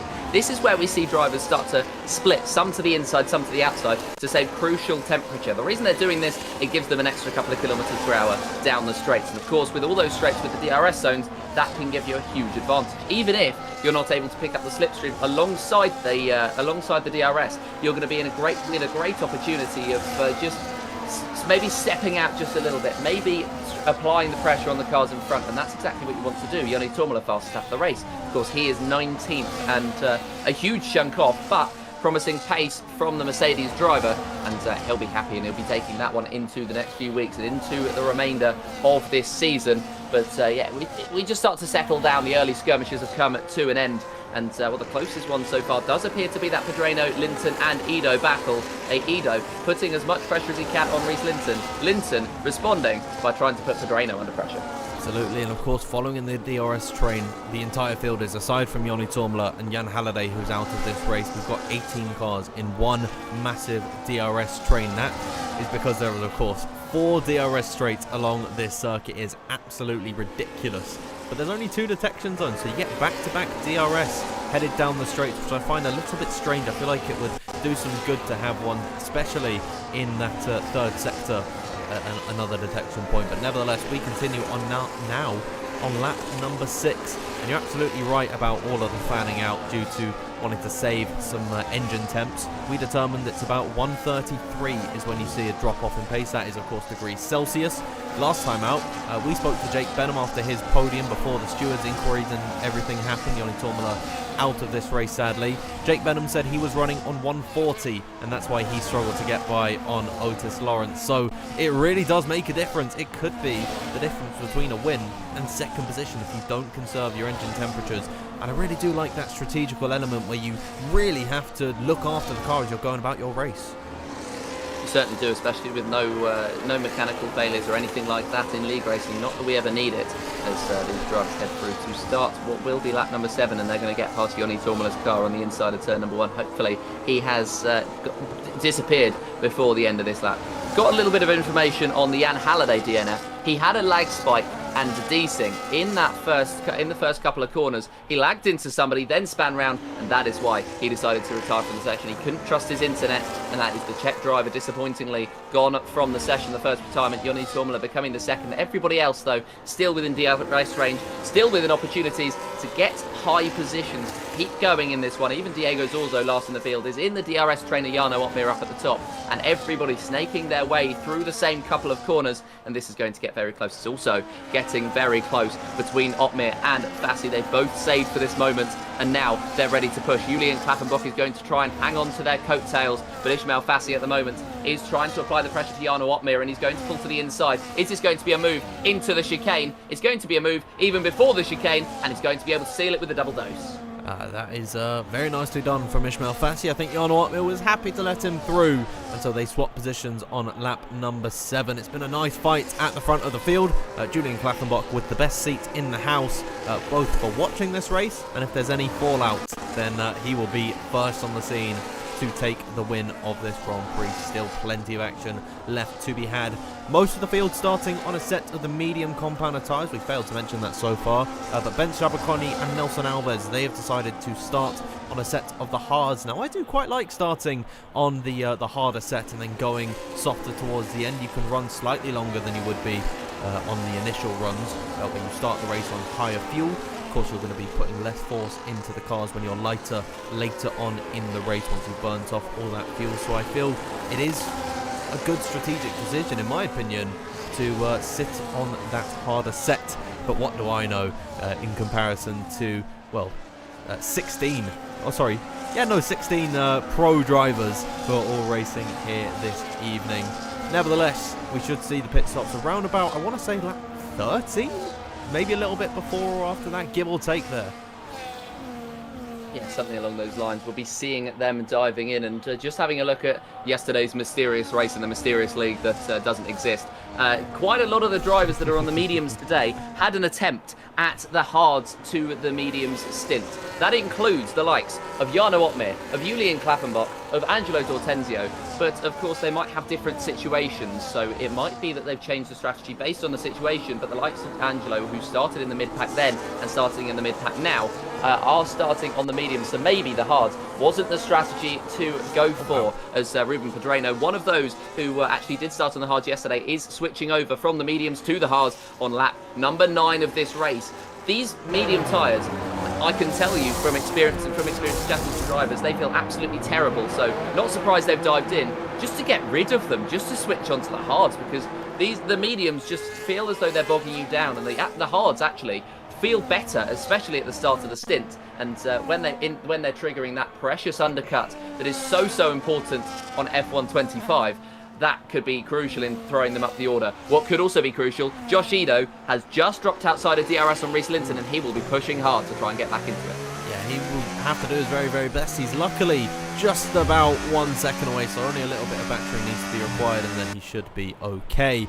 Nevertheless, Jarno Opmeer gets close to the rear of Ismail Fassi, but he doesn't seem like he wants to go for a move in towards the next right-hander. Never mind Jarno, he'll look around the outside of Ismail Fassi. Ismail will defend this one very nicely, side by side, but leaving each other the room on the outside line there. Jarno Opmeer will soar around Ismail Fassi. A very nice, well-worked move from him there. Will we see any more pitters? Indeed we will. Jarno Opmeer into the box, as is Isfan Pookie. Ismail Fassi and Julian Klappenbach, they are happy to stay out on circuit. And oh dear, Isfan. Oh dear, getting a 10-second penalty for speeding.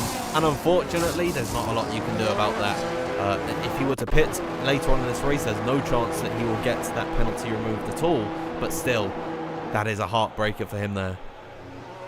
Certainly is. That's unfortunate for the Mercedes driver, and he's going to try and fight back. As if he didn't have that, I think that's going to be the strategy he goes for as they filter out. And, well, Jarno Opmeer is going to be 8 seconds in behind Diego Zorzo, the latest of the medium compound tyre runners. Crucially, they're going to be ahead of Pookie and Hoedendorp, who is currently under pressure from Ruben Pedreno. They pitted on the same lap. Hoedendorp was trying to put Pookie under pressure, and it's also tight between Pedreno and Hoedendorp, but it looks like the Red Bull has come out on top in that little skirmish. Pedreno looking aggressive, wanting to be the leader of those that pitted on the last lap, but this has really gained them up positions. This has really provided them with an opportunity to fight with those at the very top, and Jarno Opmeer, of course, was the leader of the race. That shows that these drivers are very much fighting for, guess what, the lead of the race.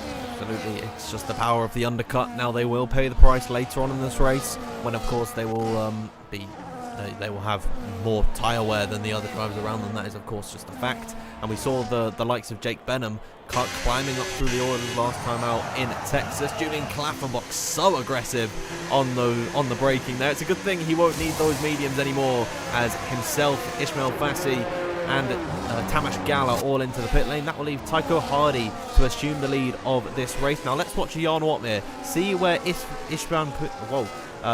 Ismail Fassi comes out in comparison to him, is now in towards turn number 1. It seems like Jarno Opmeer will be clear. What about Isfan and Ishmael? Two names I seemingly can't pronounce. Now Ishmael gets ahead of Isfan, but Isfan, he has got the warmer hard tyres strapped on at the minute. He'll have a half look to the outside, oh so close to the wall, and Ismail Fassi will muscle him out there in towards turn number 3, but it is Jarno Opmeer assuming the lead still. You did not have to make it as difficult as you did, because Ishmael's his first name, Isfan, is his as well. So you could have gone with the last names, but you went with the first names regardless, and I respect you for that one. But yeah, this is quite literally the fight for the overall lead, as the drivers will be coming into the pits, and they will come out of the pits behind everybody else. This is why the undercut is such an important strategy. This is why the undercut is so good. They are closing in now. They have gained a second on Diego Zorzo in at the previous couple of laps, and we'll be seeing where everybody else comes in, and when everybody else comes in, most crucially, as we head over to what will be lap number 12 of this race. I think these drivers, they're going to go for an undercut which is one of those things where the F1 game doesn't predict it. That's why we thought that it was going to be lap 13, something like that, because Mark suggests lap number 13. These drivers and these engineers will be suggesting something completely different as Hardy and Schneider both into the pit lane. Berezhny is going to take the lead of the race, and well, he is off strategy. Where are Hardy and Schneider going to come out in all of this? I think they're going to come out right at the very back behind Angelo D'Ortenzio, and they're going to come out behind by quite some distance. But the DRS straight has resumed for everybody apart from Hardy and Schneider, who are 3 seconds off of the pack. Yeah, they really have struggled. They haven't been DRSing off each other right at the lead of the train, so essentially they have lost now 3.5 seconds to the entire rest of the field. Now, the likes of Reese Linton, Josh Edo, they were running in around about 7th or 8th position headed into the pit stop phase. I believe Hardy and Schneider were just a little bit behind them, so it's not the end of the world, and I'd imagine a couple more drivers will come out and should hopefully mount a challenge later on in this race. But of course, they've got 3 lap fresher tyres on the likes of Linton and Edo, and that is when it really does make a difference later on in the race. When you've got 2 lap fresher tyres, it could be night and day difference. As now headed down in towards the final sector, you see how close everyone is bunching up together. That is the power of the back-to-back DRS zones, and we're going to get another one in just a few minutes, just a few moments time even. So this should be some very exciting battling. We've got Tamas Gal looking up the inside of Ruben Pedreño, side by side in towards the final corner. This is great stuff around the outside for Tamas. Is he going to seal this one? They're still side by side down the main straight. They are still. This is absolutely incredible fighting. We'll see who comes out on top of it as they head into the braking zone of the first corner. Pedreño on the inside, Tamas Gal squeezed onto the grass, but it looks like Pedreño's had a little bit of a desync. One of the two has had a little bit of a desync, and it sees that Pedreño goes through. Now the opportunity for Tamas Gal to send it to the inside. Angelo D'Ortenzio in the background is also going for a move on Josh Edo, and Pedreño holds on to the move, but it's going to be still fighting between Edo and D'Ortenzio at the back of the pack. This might drop them out of crucial range, but at the moment they seem to be respectful enough to keep within range. They know that this is a small fight in the grand scheme of things, and they are going to continue down to the next DRS straight where they both have it, but Josh Edo has got that slipstream a little bit weaker than D'Ortenzio, and the Italian brings himself up to 14. Yeah, Josh Edo was flashing just that little bit before Angelo, so he, the Ferrari driver, decided to burn that little bit more battery, headed down that straight to secure that move, getting himself ahead of the Alpine driver, who's having a much different race than he did last time out in Texas. Duncan Hoffland is into the pit lane, as is Diego Zorzo. That will leave Danny Berezhny, the lone medium runner, left out on circuit. This is a very interesting strategy. He is the only driver that has matched my prediction of lap number 13. So thank you, Danny, for making me look not a complete fool, but only a slight fool, as now we head in towards what, at the halfway point of this lap, will mark the halfway point of this race. Can you believe it's gotten this quickly? It's absolutely flown by. I mean, and these drivers, they're flying through the circuit. They're getting quicker and quicker, and of course nobody has been able to beat that Formula lap, I don't believe, but everybody's still keeping themselves honest, keeping everybody else honest, and we will see what they're going to be able to do. It will be the halfway point of this race, a little bit in a couple of corners time, a little bit further on, but yeah, we'll see all these fights continue. A lot of these races that we've seen so far are sort of everybody just filtering through, and I see this in some of the other tiers in World Online Racing as well, where they filter through.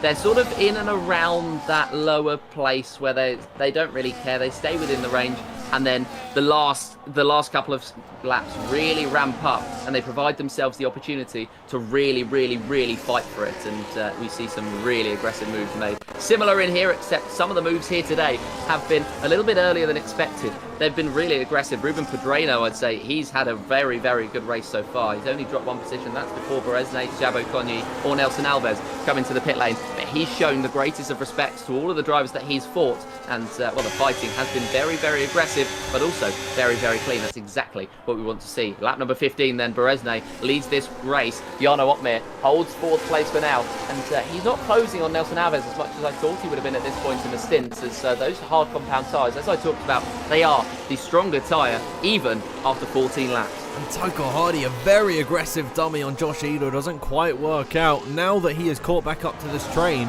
he's going to be in a pretty decent position himself and Philip Presnader to apply the pressure to the likes of Ito and D'Ortenzio and Reese Linton in front of them, who have got much older tyres than him, as they head down and towards the next DRS straight. We go from one kick Sauber to another. Julian Klaffenbach very close to the rear of Istvan Pukki, headed in towards the second sector chicane. Istvan very defensive to the inside of that corner, and I think Julian Klaffenbach, he was wise to not go for an audacious send, but he's still on the battery. He's looking to the inside. Is he going to go later on the brakes? And in fact, Istvan Pukki goes late himself and defends that position. So Julian Klaffenbach seeing the bigger picture. I'd have liked to see a bit of a dive bomb there, as long as they kept it clean, but nevertheless he remains in 7th position. And on lap number 15, finally Danny Berejnay comes into the pit lane. I think he was hoping for some sort of carnage to go on in this little train. I'm not sure really what he was hoping for, and there is going to be yellow flags out, as that's going to be Diego Zorzo and Joris Cruzen having a little bit of a scuffle in the final corner, and they've dropped down, so there was a little bit of trouble,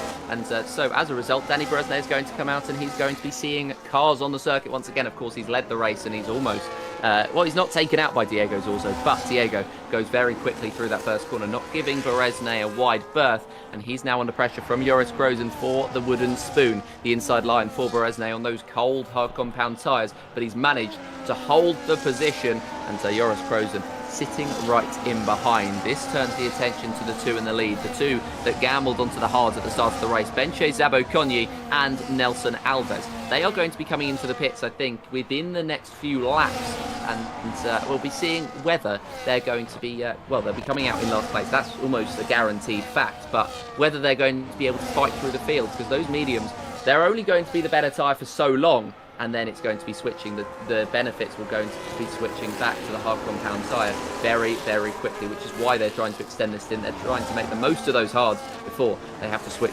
to the dreaded medium compounded tyre.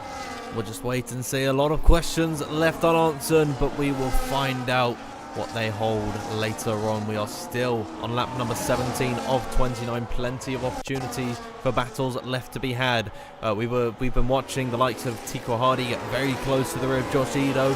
Tamas Gal is right on the rear of Ruben Pedreño. Then Istvan Pukki is feeling the pressure from Julian Klaffenbach. So all of these battles are just waiting to happen. And here comes Pedreño down the inside of Grudendorp, not quite able to find the move this time by, and that will open the door for Tamas Gal. And off the circuit goes Ruben Pedreño. He will rejoin just behind the RB. Maybe a little bit of argy-bargy racing that we don't quite want to see, but Tamas Gal gets the move done nevertheless on Ruben Pedreño. Might take a warning for that one as well for track extensions, and a slightly frustrated twitch of the wheel for Tamas Gal. I believe he is letting Ruben Pedreño back through. And although we do love to see high-octane moments like that where we see them come close to contact, I think we like to see the sportsmanship even more. That was nice from Tamas Gal to let Ruben back through. Certainly was. I was thinking about Ruben Pedreño having to think about making his way back through. In the end, he didn't pick up a warning, but he has picked one up earlier on.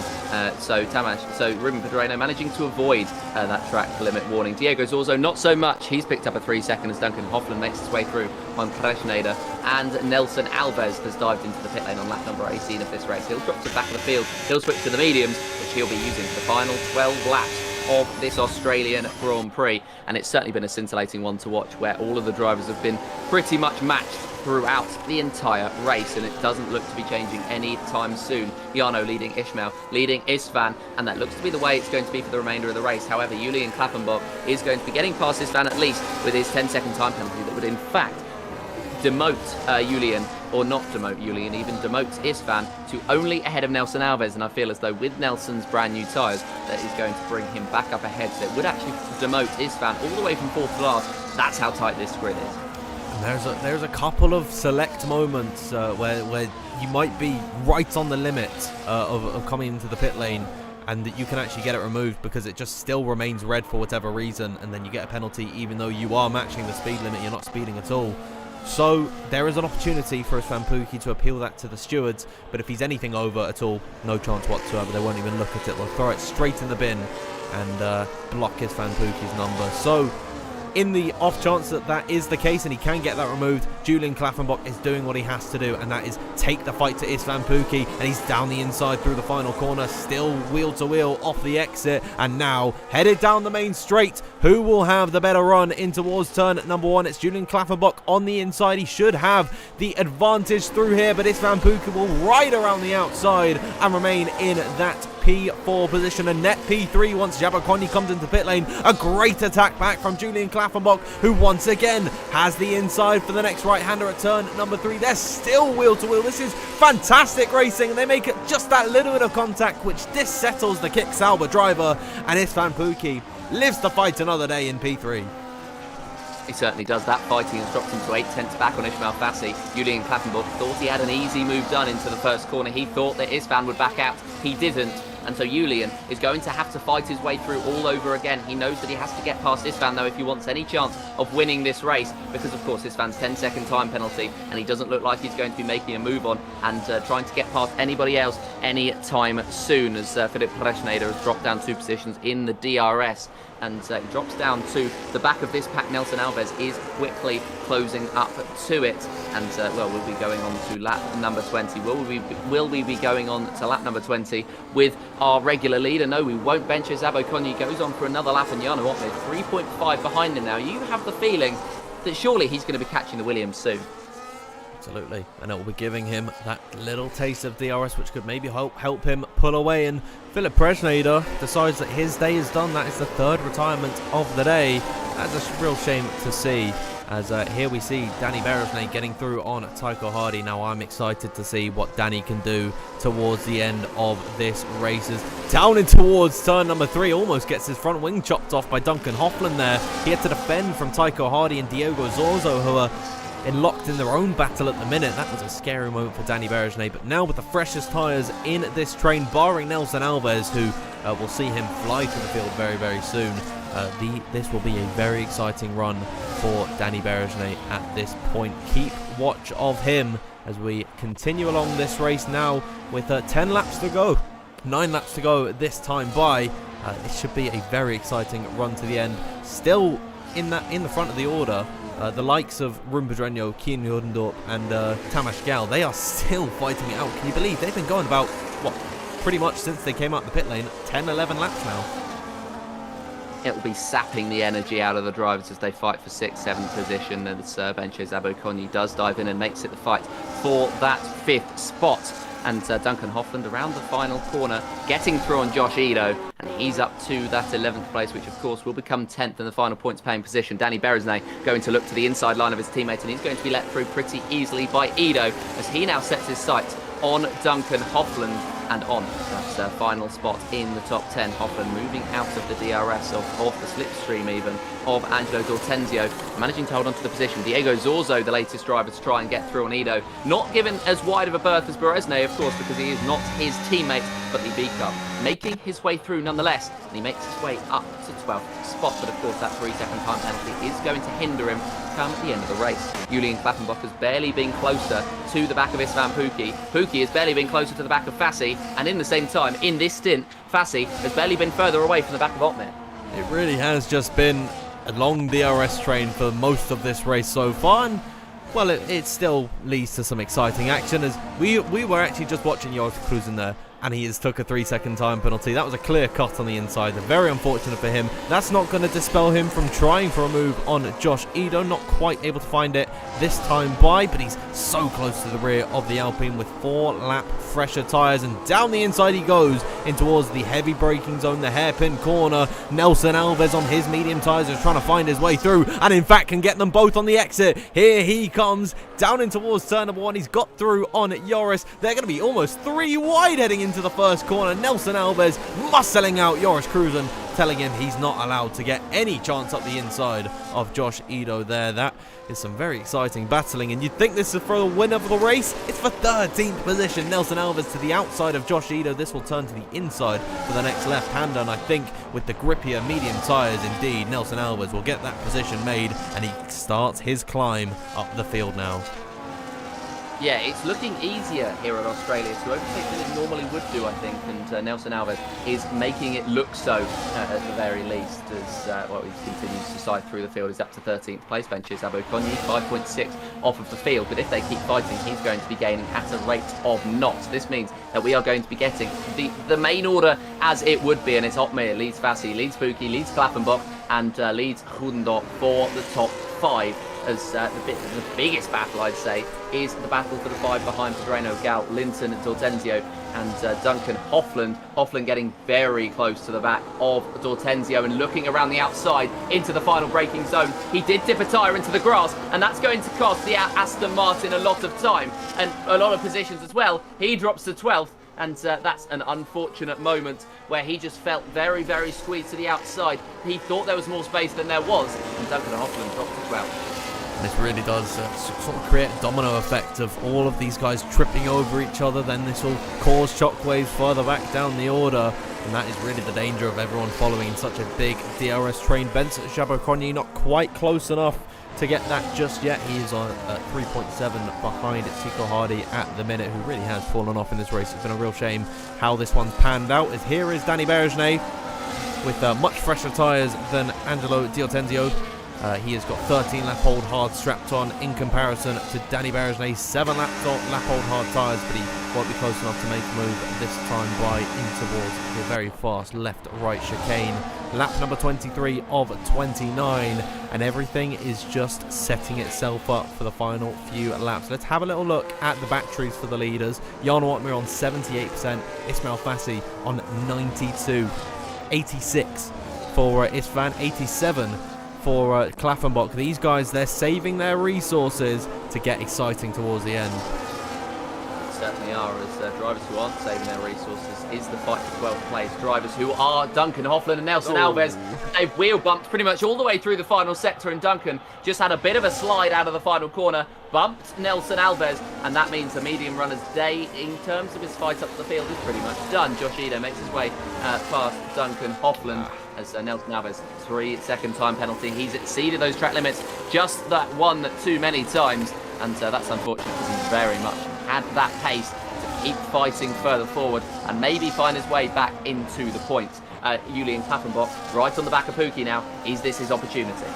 Well, he's been close for the last 10 or so laps, right on the rear of Istvan, headed in towards the quick chicane once more. You get the feeling that Julian Klappenbach getting that little bit impatient because he knows his fight is with Jan Watmer and Ismail Fassi. Istvan Pookie with that 10-second time penalty. He has a slide as well off the exit of the corner, could open the door for the kick salver driver, but I think he's wise to just hang back for the time being, so he will remain in that P4 position. He'll want that podium come the end of this race, as here comes Danny Bergeret once again on the Ferrari driver for the final points paying position. It'll be a nice return to form for Danny Bergeret if he can get himself in to the points. We'll flick back over to Julian Klappenbach off the exit of the final corner, and we'll ride on board with him headed in towards turn number 1. He's on the battery and he's looking for an opportunity on Istvan in towards that first corner, though he hasn't quite got the run to go for it there.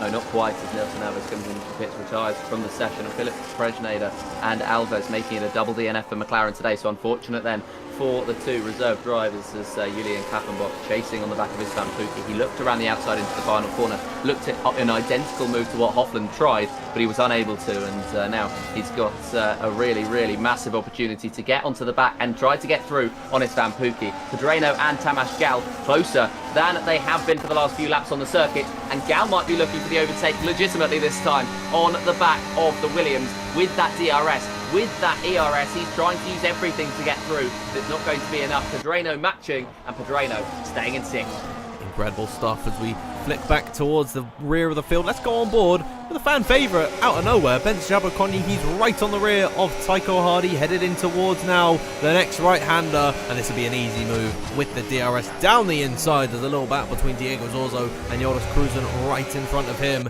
and Benson Jabber-Conye now has found himself in a nice position, and oh dear, there's a slight spin from Joris Cruzen. It's been a race to forget from him, and I'd imagine that that was due to some sort of contact with Diego Zorzo, but still we move because I think Danny Berejnay might finally have a nice run in towards turn number 1. Joris Cruzen decides to call it a day and he will retire in the pit lane. Danny Berejnay, he is still right on the rear of Angelo Diotenzio in towards turn number 3. We know him as not really having much of a brake pedal until the very last second, Danny Berejnay, but he's been very conservative at the minute, and there it is. He bides his time, waits for Diotenzio to make a mistake by going on the attack on Reece Linton, and he finds his way through very nicely indeed.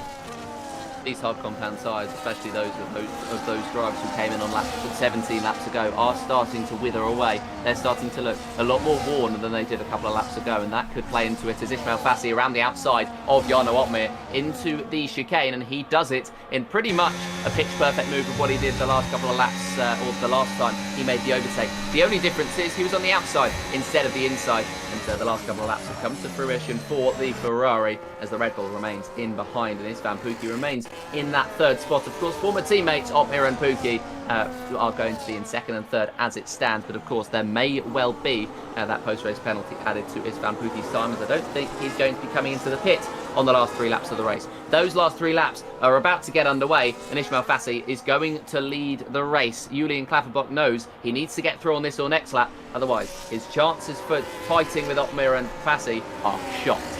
3 laps to go. Take your pick, everyone in the live chat. Who will be taking the win? Will it be Ismail Fassi, your pole sitter, or Jarno Opmeer, the king of race pace? Or could it be someone out of left field? Julian Klapperbock, Keen Hoendorp, and even Ruben Pedreño all waiting in the wings. But they've got a cork in the bottle in Istvan Pukki with that 10-second time penalty for speeding right in front of him. So it could all kick off in the final couple of laps in this race. Jarno Opmeer struggling for pace on the back of Ismail Fassi. Now he's lost 6/10 of a second on this lap alone so far. But I think DRS is a very helpful tool when you're following in the wheel tracks of another car, because it closes that gap up very nicely indeed, and we'll get double dosage headed in towards the final sector. This is setting up a very exciting final 2 laps. Going to be very juicy, isn't it, between Fassi and Opmeer? I think Klaffenbach, Hoendorp and Pedreño are going to be fighting it out for that final podium position because of the fact that Pukki just looks like a moving chicane at the moment. He's quick enough to stay ahead of Klaffenbach, but just not quite quick enough to keep up with Fassi and Opmeer, who are pushing each other to the very limits of this Albert Park Street circuit. Lap 28 to 29 then, and Fassi is 5/10 ahead of Opmeer. Watch that come down to about 2/10 at the end of the straight, but that's a little bit of a slide from Jarno Opmeer, and that's going to cost him 2/10 of a second. That means that he's not going to get as close enough as he would have liked, and so this lap is sort of not prepared the way he would have wanted it to go. That means that he's going to have to sort of wait for the second coming of the DRS. He's going to have to wait, and that is going to be absolutely crucial, and that's going to be absolutely frustrating for the Dutchman, because he knows that he could be fighting with Fassi, but that slight mistake has cost him a couple of tenths, which could be the make or break moment. He's got to nail it. He really does, Jarno Opmeer. He's got to nail it in this final sector, and coming into this final lap, it seems like it's only going to be a 2-horse race. Istvan Pukki has lost DRS to Jarno Opmeer now. They are beginning to push. They've got to dump everything on this last lap. Otherwise, anything left in reserve is what could have been. So, Ismail Fassi leading this race ahead of Jarno Opmeer. They are 1 and 2 as they started in this race. Ismail Fassi, fantastic pole lap from him, but Jarno Opmeer has kept him very close company towards the end of this race. I get the feeling that Jarno's going to wait, headed down in towards that 3rd sector. Certainly is. He's going to wait for the very last opportunity. He's going to wait for that double dose of DRS, and he's just going to try and apply as much pressure on this man as he possibly can. Big slide out of the first corner again for Jarno, and he really feels like he's pushing the car to its absolute limit in the first corner, and he's actually pushed it slightly over the limits in the last couple of laps, but he's not lost any of that time in that first sector that he hasn't been able to gain back so far, and he's going to head to the end of the first sector. There's just 2 sectors left in this Grand Prix, and the race victory is very much not decided just yet. Istvan Pukki not going to apply any pressure on the back of Jarno Opmeer. Slides off of the circuit. Those tyres very much struggling, and now they head into the first of the 2 DRS zones that could be decisive for this race. Opmeer's not going to get close enough in this first one. Is it going to be the second where he makes that move? It all hangs in the balance here. Jarno Opmeer with one real overtaking opportunity. He's got to get on the battery. He's got to use his DRS to full effect, and now in towards one of the heaviest brakings on this circuit. Ismail Fassi, has he done enough as they approach the final sector for the final time in this race? It looks to go the way of Ismail Fassi this evening through the final corners. The Ferrari driver doth take.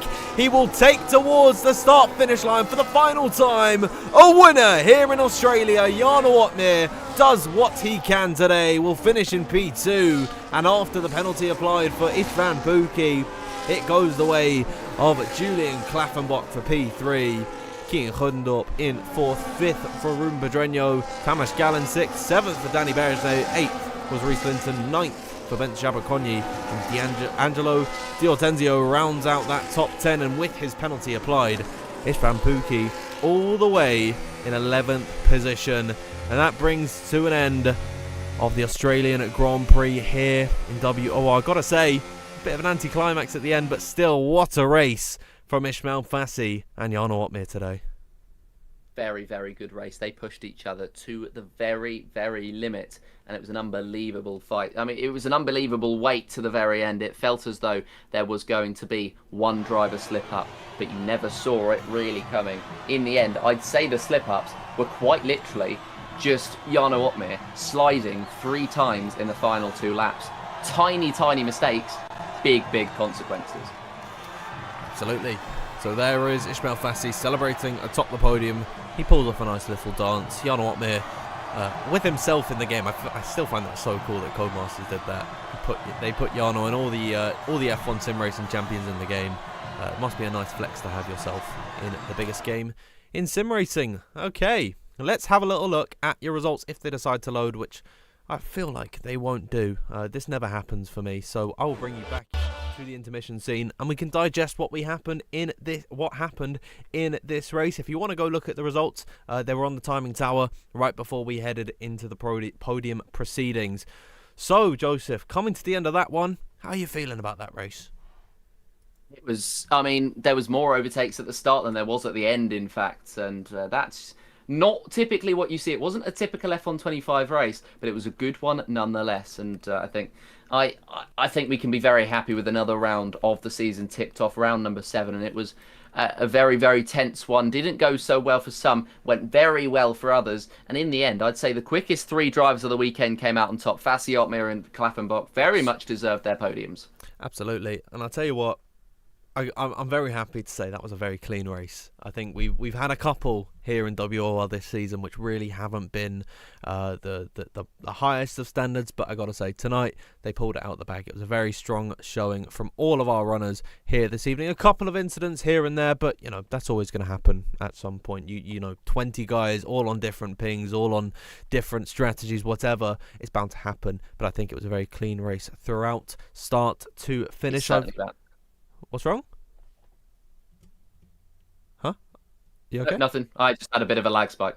Oh, I thought I had the lag spike, and I was the one who was about to disconnect. We do have an interview actually ready, so let's bring in Julian Klaffenbach. Julian, can you hear me, my friend? Yes, I can hear you. Okay, so let's talk about what really went down today. You had a fantastic qualifying. You started this race in P3, I believe it was. Talk about that lap for us. Yeah, I mean, yesterday in PSGL, I kind of messed everything up. I just wasn't, I don't know, I just didn't feel really great anyway. And yeah, it just was kind of a redemption thing today to do a good quali, because I knew I had the pace in practice, and it was just a matter of, to put it onto the track and then just do the laps. So yeah, I'm happy with the qualifying. Absolutely. And well, coming into this race, you know, you are in a fantastic position in the championship, second at the minute. Now with Nicolas Longuet not turning up, you are much closer. How are you feeling with the championship? I mean, it's great to obviously be at the top of the leaderboard right now, of the standings. But I mean, there's still 6 races to go, I think. And yeah, it's still gonna take some effort, I guess, to beat Jarno, especially with kind of performance he did again today in the race. and Isma as well, I think will close up. So I think it's gonna be tricky, but I'll try my best to to beat those guys. Yeah, absolutely. And of course, in these months we're in October now. We're approaching the F1 sim racing season. How important are performing well in these league races, yourself and the team performance? How are they? How do they affect the F1 sim racing? I mean, obviously, practice is one thing, but then to put it onto the track do the laps in session is another thing. And I think it's just right now very important for me to do exactly that and just try to always give my best and be as fast as in practice, because I think then I can definitely always be in the top 10, and obviously every single race counts right now for the seats at Kick and Haas. So yeah, I'm just trying my best right now, and I mean, for so far it's looking good, but yeah, still some races to go. Before we let you go, is there anyone out there that you want to shout out? You know, let them know that you're proud, you're happy with their support. Yeah, I mean, I'm just grateful for the guys here at REG. I mean, they literally help us so much and support us so much, even if they don't have enough time or just yeah. I mean, it's just tricky if you have that many drivers and you need to manage all of them and try to extract everything out of them. But I'm just very happy how they improve themselves as well as we improved ourselves as well. So I'm just happy that we are progressing and we keep on working hard. And I think if we keep going like that, I think we have a great future. Well, thank you, So, yeah. thank you so much, Julian, for coming, and we'll let you get away and enjoy yet another podium here in PC Tier 1, and we'll watch out for you for future races. I have no doubt in my mind that you will be joining us here in the commentary box very, very soon. So thank you once again for joining us. Yeah, thank you guys. What a guy, honestly. I feel like the way he talks about his racing and his team, it's a really lovely and humble thing that Julian Klaffenbach got going on. He was fantastic here today, finishing in third position. There was only two drivers better than him this evening. One of them, Jan Ottmir, he's not going to be joining us, unfortunately. Well, we don't know if he will, but he's not in the interview room yet. Although we do have Ismail Fassi. He is currently deafened at the minute, so we can talk to him in just a moment's time. He's still deafened, so he can't hear us at all. So, Joseph, I mean, what do you make of Ishmael's performance today? Oh, sorry. Oh, hello. Didn't know. I didn't know I was deafened. My fault. No, that's okay. I mean, I've only just dragged you in. So, first and foremost, can you hear me all right? I can hear you. Perfect. So, Ishmael, you're qualifying unmatched today. Talk us through your lap. Was there anything left in it? Yeah, there was in the middle sector also first. That's sector 3. Honestly, it's a bit, well, it's quite random. So yeah, I'm happy with what I did in the last. In the middle, I didn't invalidate by a millimeter, I would say. I just went a bit too wide. I clipped some grass on the entry, and yeah, sector 1 was just clean. But honestly, it was a good lap. I'm not gonna say that it was bad. I'm happy. Yesterday in PSG, I was a bit frustrated because we didn't get the lap that I wanted, and I did it here. So yeah, just converting the laps when it matters. Of course, starting on pole position alongside Jan Ottmir, who's notorious for his strong race pace and his strategy. What was your own strategy coming into this race and dealing with such a force like Jarno? I mean, obviously, the Jarno will be there. So I was expecting him to just hit a bit later, like just the lap I did. But I don't know. My in lap, I guess, was really good because I only lost like half a second to him, 7/10, I would say, which is quite. Well, pretty much nothing considering the undercut here. So yeah, after that, I mean, he can't do anything. He just has to stay in first because I'm saving tires behind him. And yeah, I wanted to overtake him just a few laps before the last lap to make sure that there's a possibility, just to be ahead. And then when I did, I thought to myself to try and maintain it, just pushing flat out. Yeah, and it worked in your favour. You took the win today. You had 25 points to your total. That puts you on 67, I believe. So now you're just you are just, I'm trying to get my maths right. You're not very far away from Nicolas Longuet. You are so close to the rear of him. 7 points is the gap. I got it in the end between yourself and Nico. Do you feel like a championship charge is possible this season? I mean, he's missed many races, so it's kind of unfair to see it like that. But yes, I mean, why not? I will be racing WOR, so if we can win the championship, then I will try it. Well, that is all from me. Thank you for joining us. Joseph, anything you want to say to our race winner tonight? I've only got one question, of course. You know, you had the fight with Jarno that lasted all race, and now that we can have a look at the championship picture, and of course we've got Longuet up there, the current championship leader. You've got yourself, you've got Jarno, who's a couple of points behind. You've also got the young hotshot Julian Klaffenbach. How are you? What are your general feelings about maybe when you race against him on the circuit, when you're racing against him in the championship? I mean, every driver is a rival, so I don't really try to drive differently depending on the name. So if I see Julian behind me, it's like if I see Jarno, I guess it's just the same rival. Yeah, fair enough. And have you got anybody you'd like to thank before you head off? My team, my engineer, my teammates, for all the hard work. Nah, yeah, I mean, in the end, we are quick around here, so that's good. That's confidence. So yeah, happy. Well, thank you so much for joining us. Congratulations on yet another win here in PC Tier 1. You're having a fantastic season.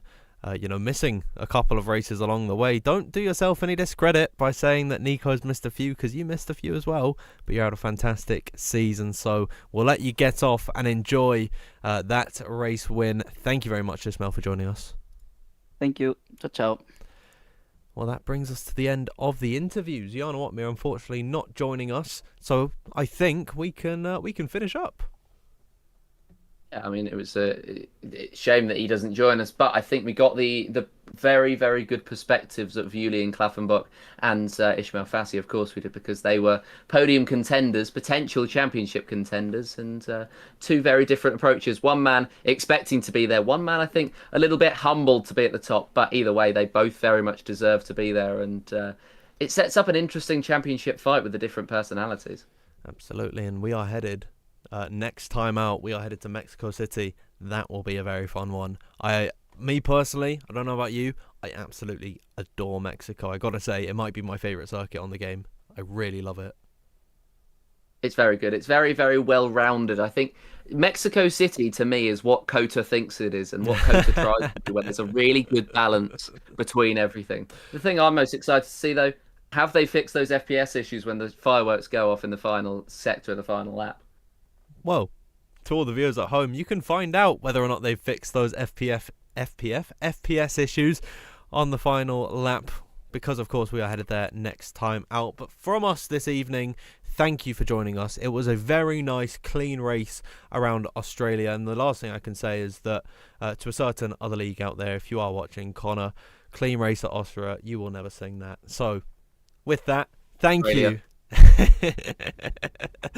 There is no beef, of course. I absolutely love Connor and I love PSGL, but love WOR. It's great being here every single week, and we have yet again another clean race today. If you want to follow us on social media, it is WOR League on X or Twitter, whichever one you prefer, and it's World Online Racing F1 on TikTok. If you want to keep up to date with all your WOR news, make sure you join the Discord. The link will be in the description below. And if you haven't already, first of all, why? Second of all, you can subscribe to the WOR YouTube channel. It is that big red button below. You cannot miss it whatsoever. If you want to follow myself on Twitter or X, whichever you prefer, it is DanfieldF1_. And if you want to follow Joseph, it's not Richie with the eyes replaced by the ones. Joseph, what's your handle? It would just be on most things. If you look up JB Comms, I'll come up. If you look up Richie F1, I might come up as well. Who knows? But, I find that unlikely. There it is. JB Comms. Make sure you drop Joseph a follow because he's been fantastic this season. The races that he's come in and filled in for myself and Nathan when we've either been just not around to commentate. Nathan's in Germany, lucky boy. So yeah, he should be back next time out for Mexico City. Hopefully I'll be here as well. But for tonight, thank you everyone for joining us once more. It was a great race here today, and we will see you next time for Mexico City. Thank you once again, and good night.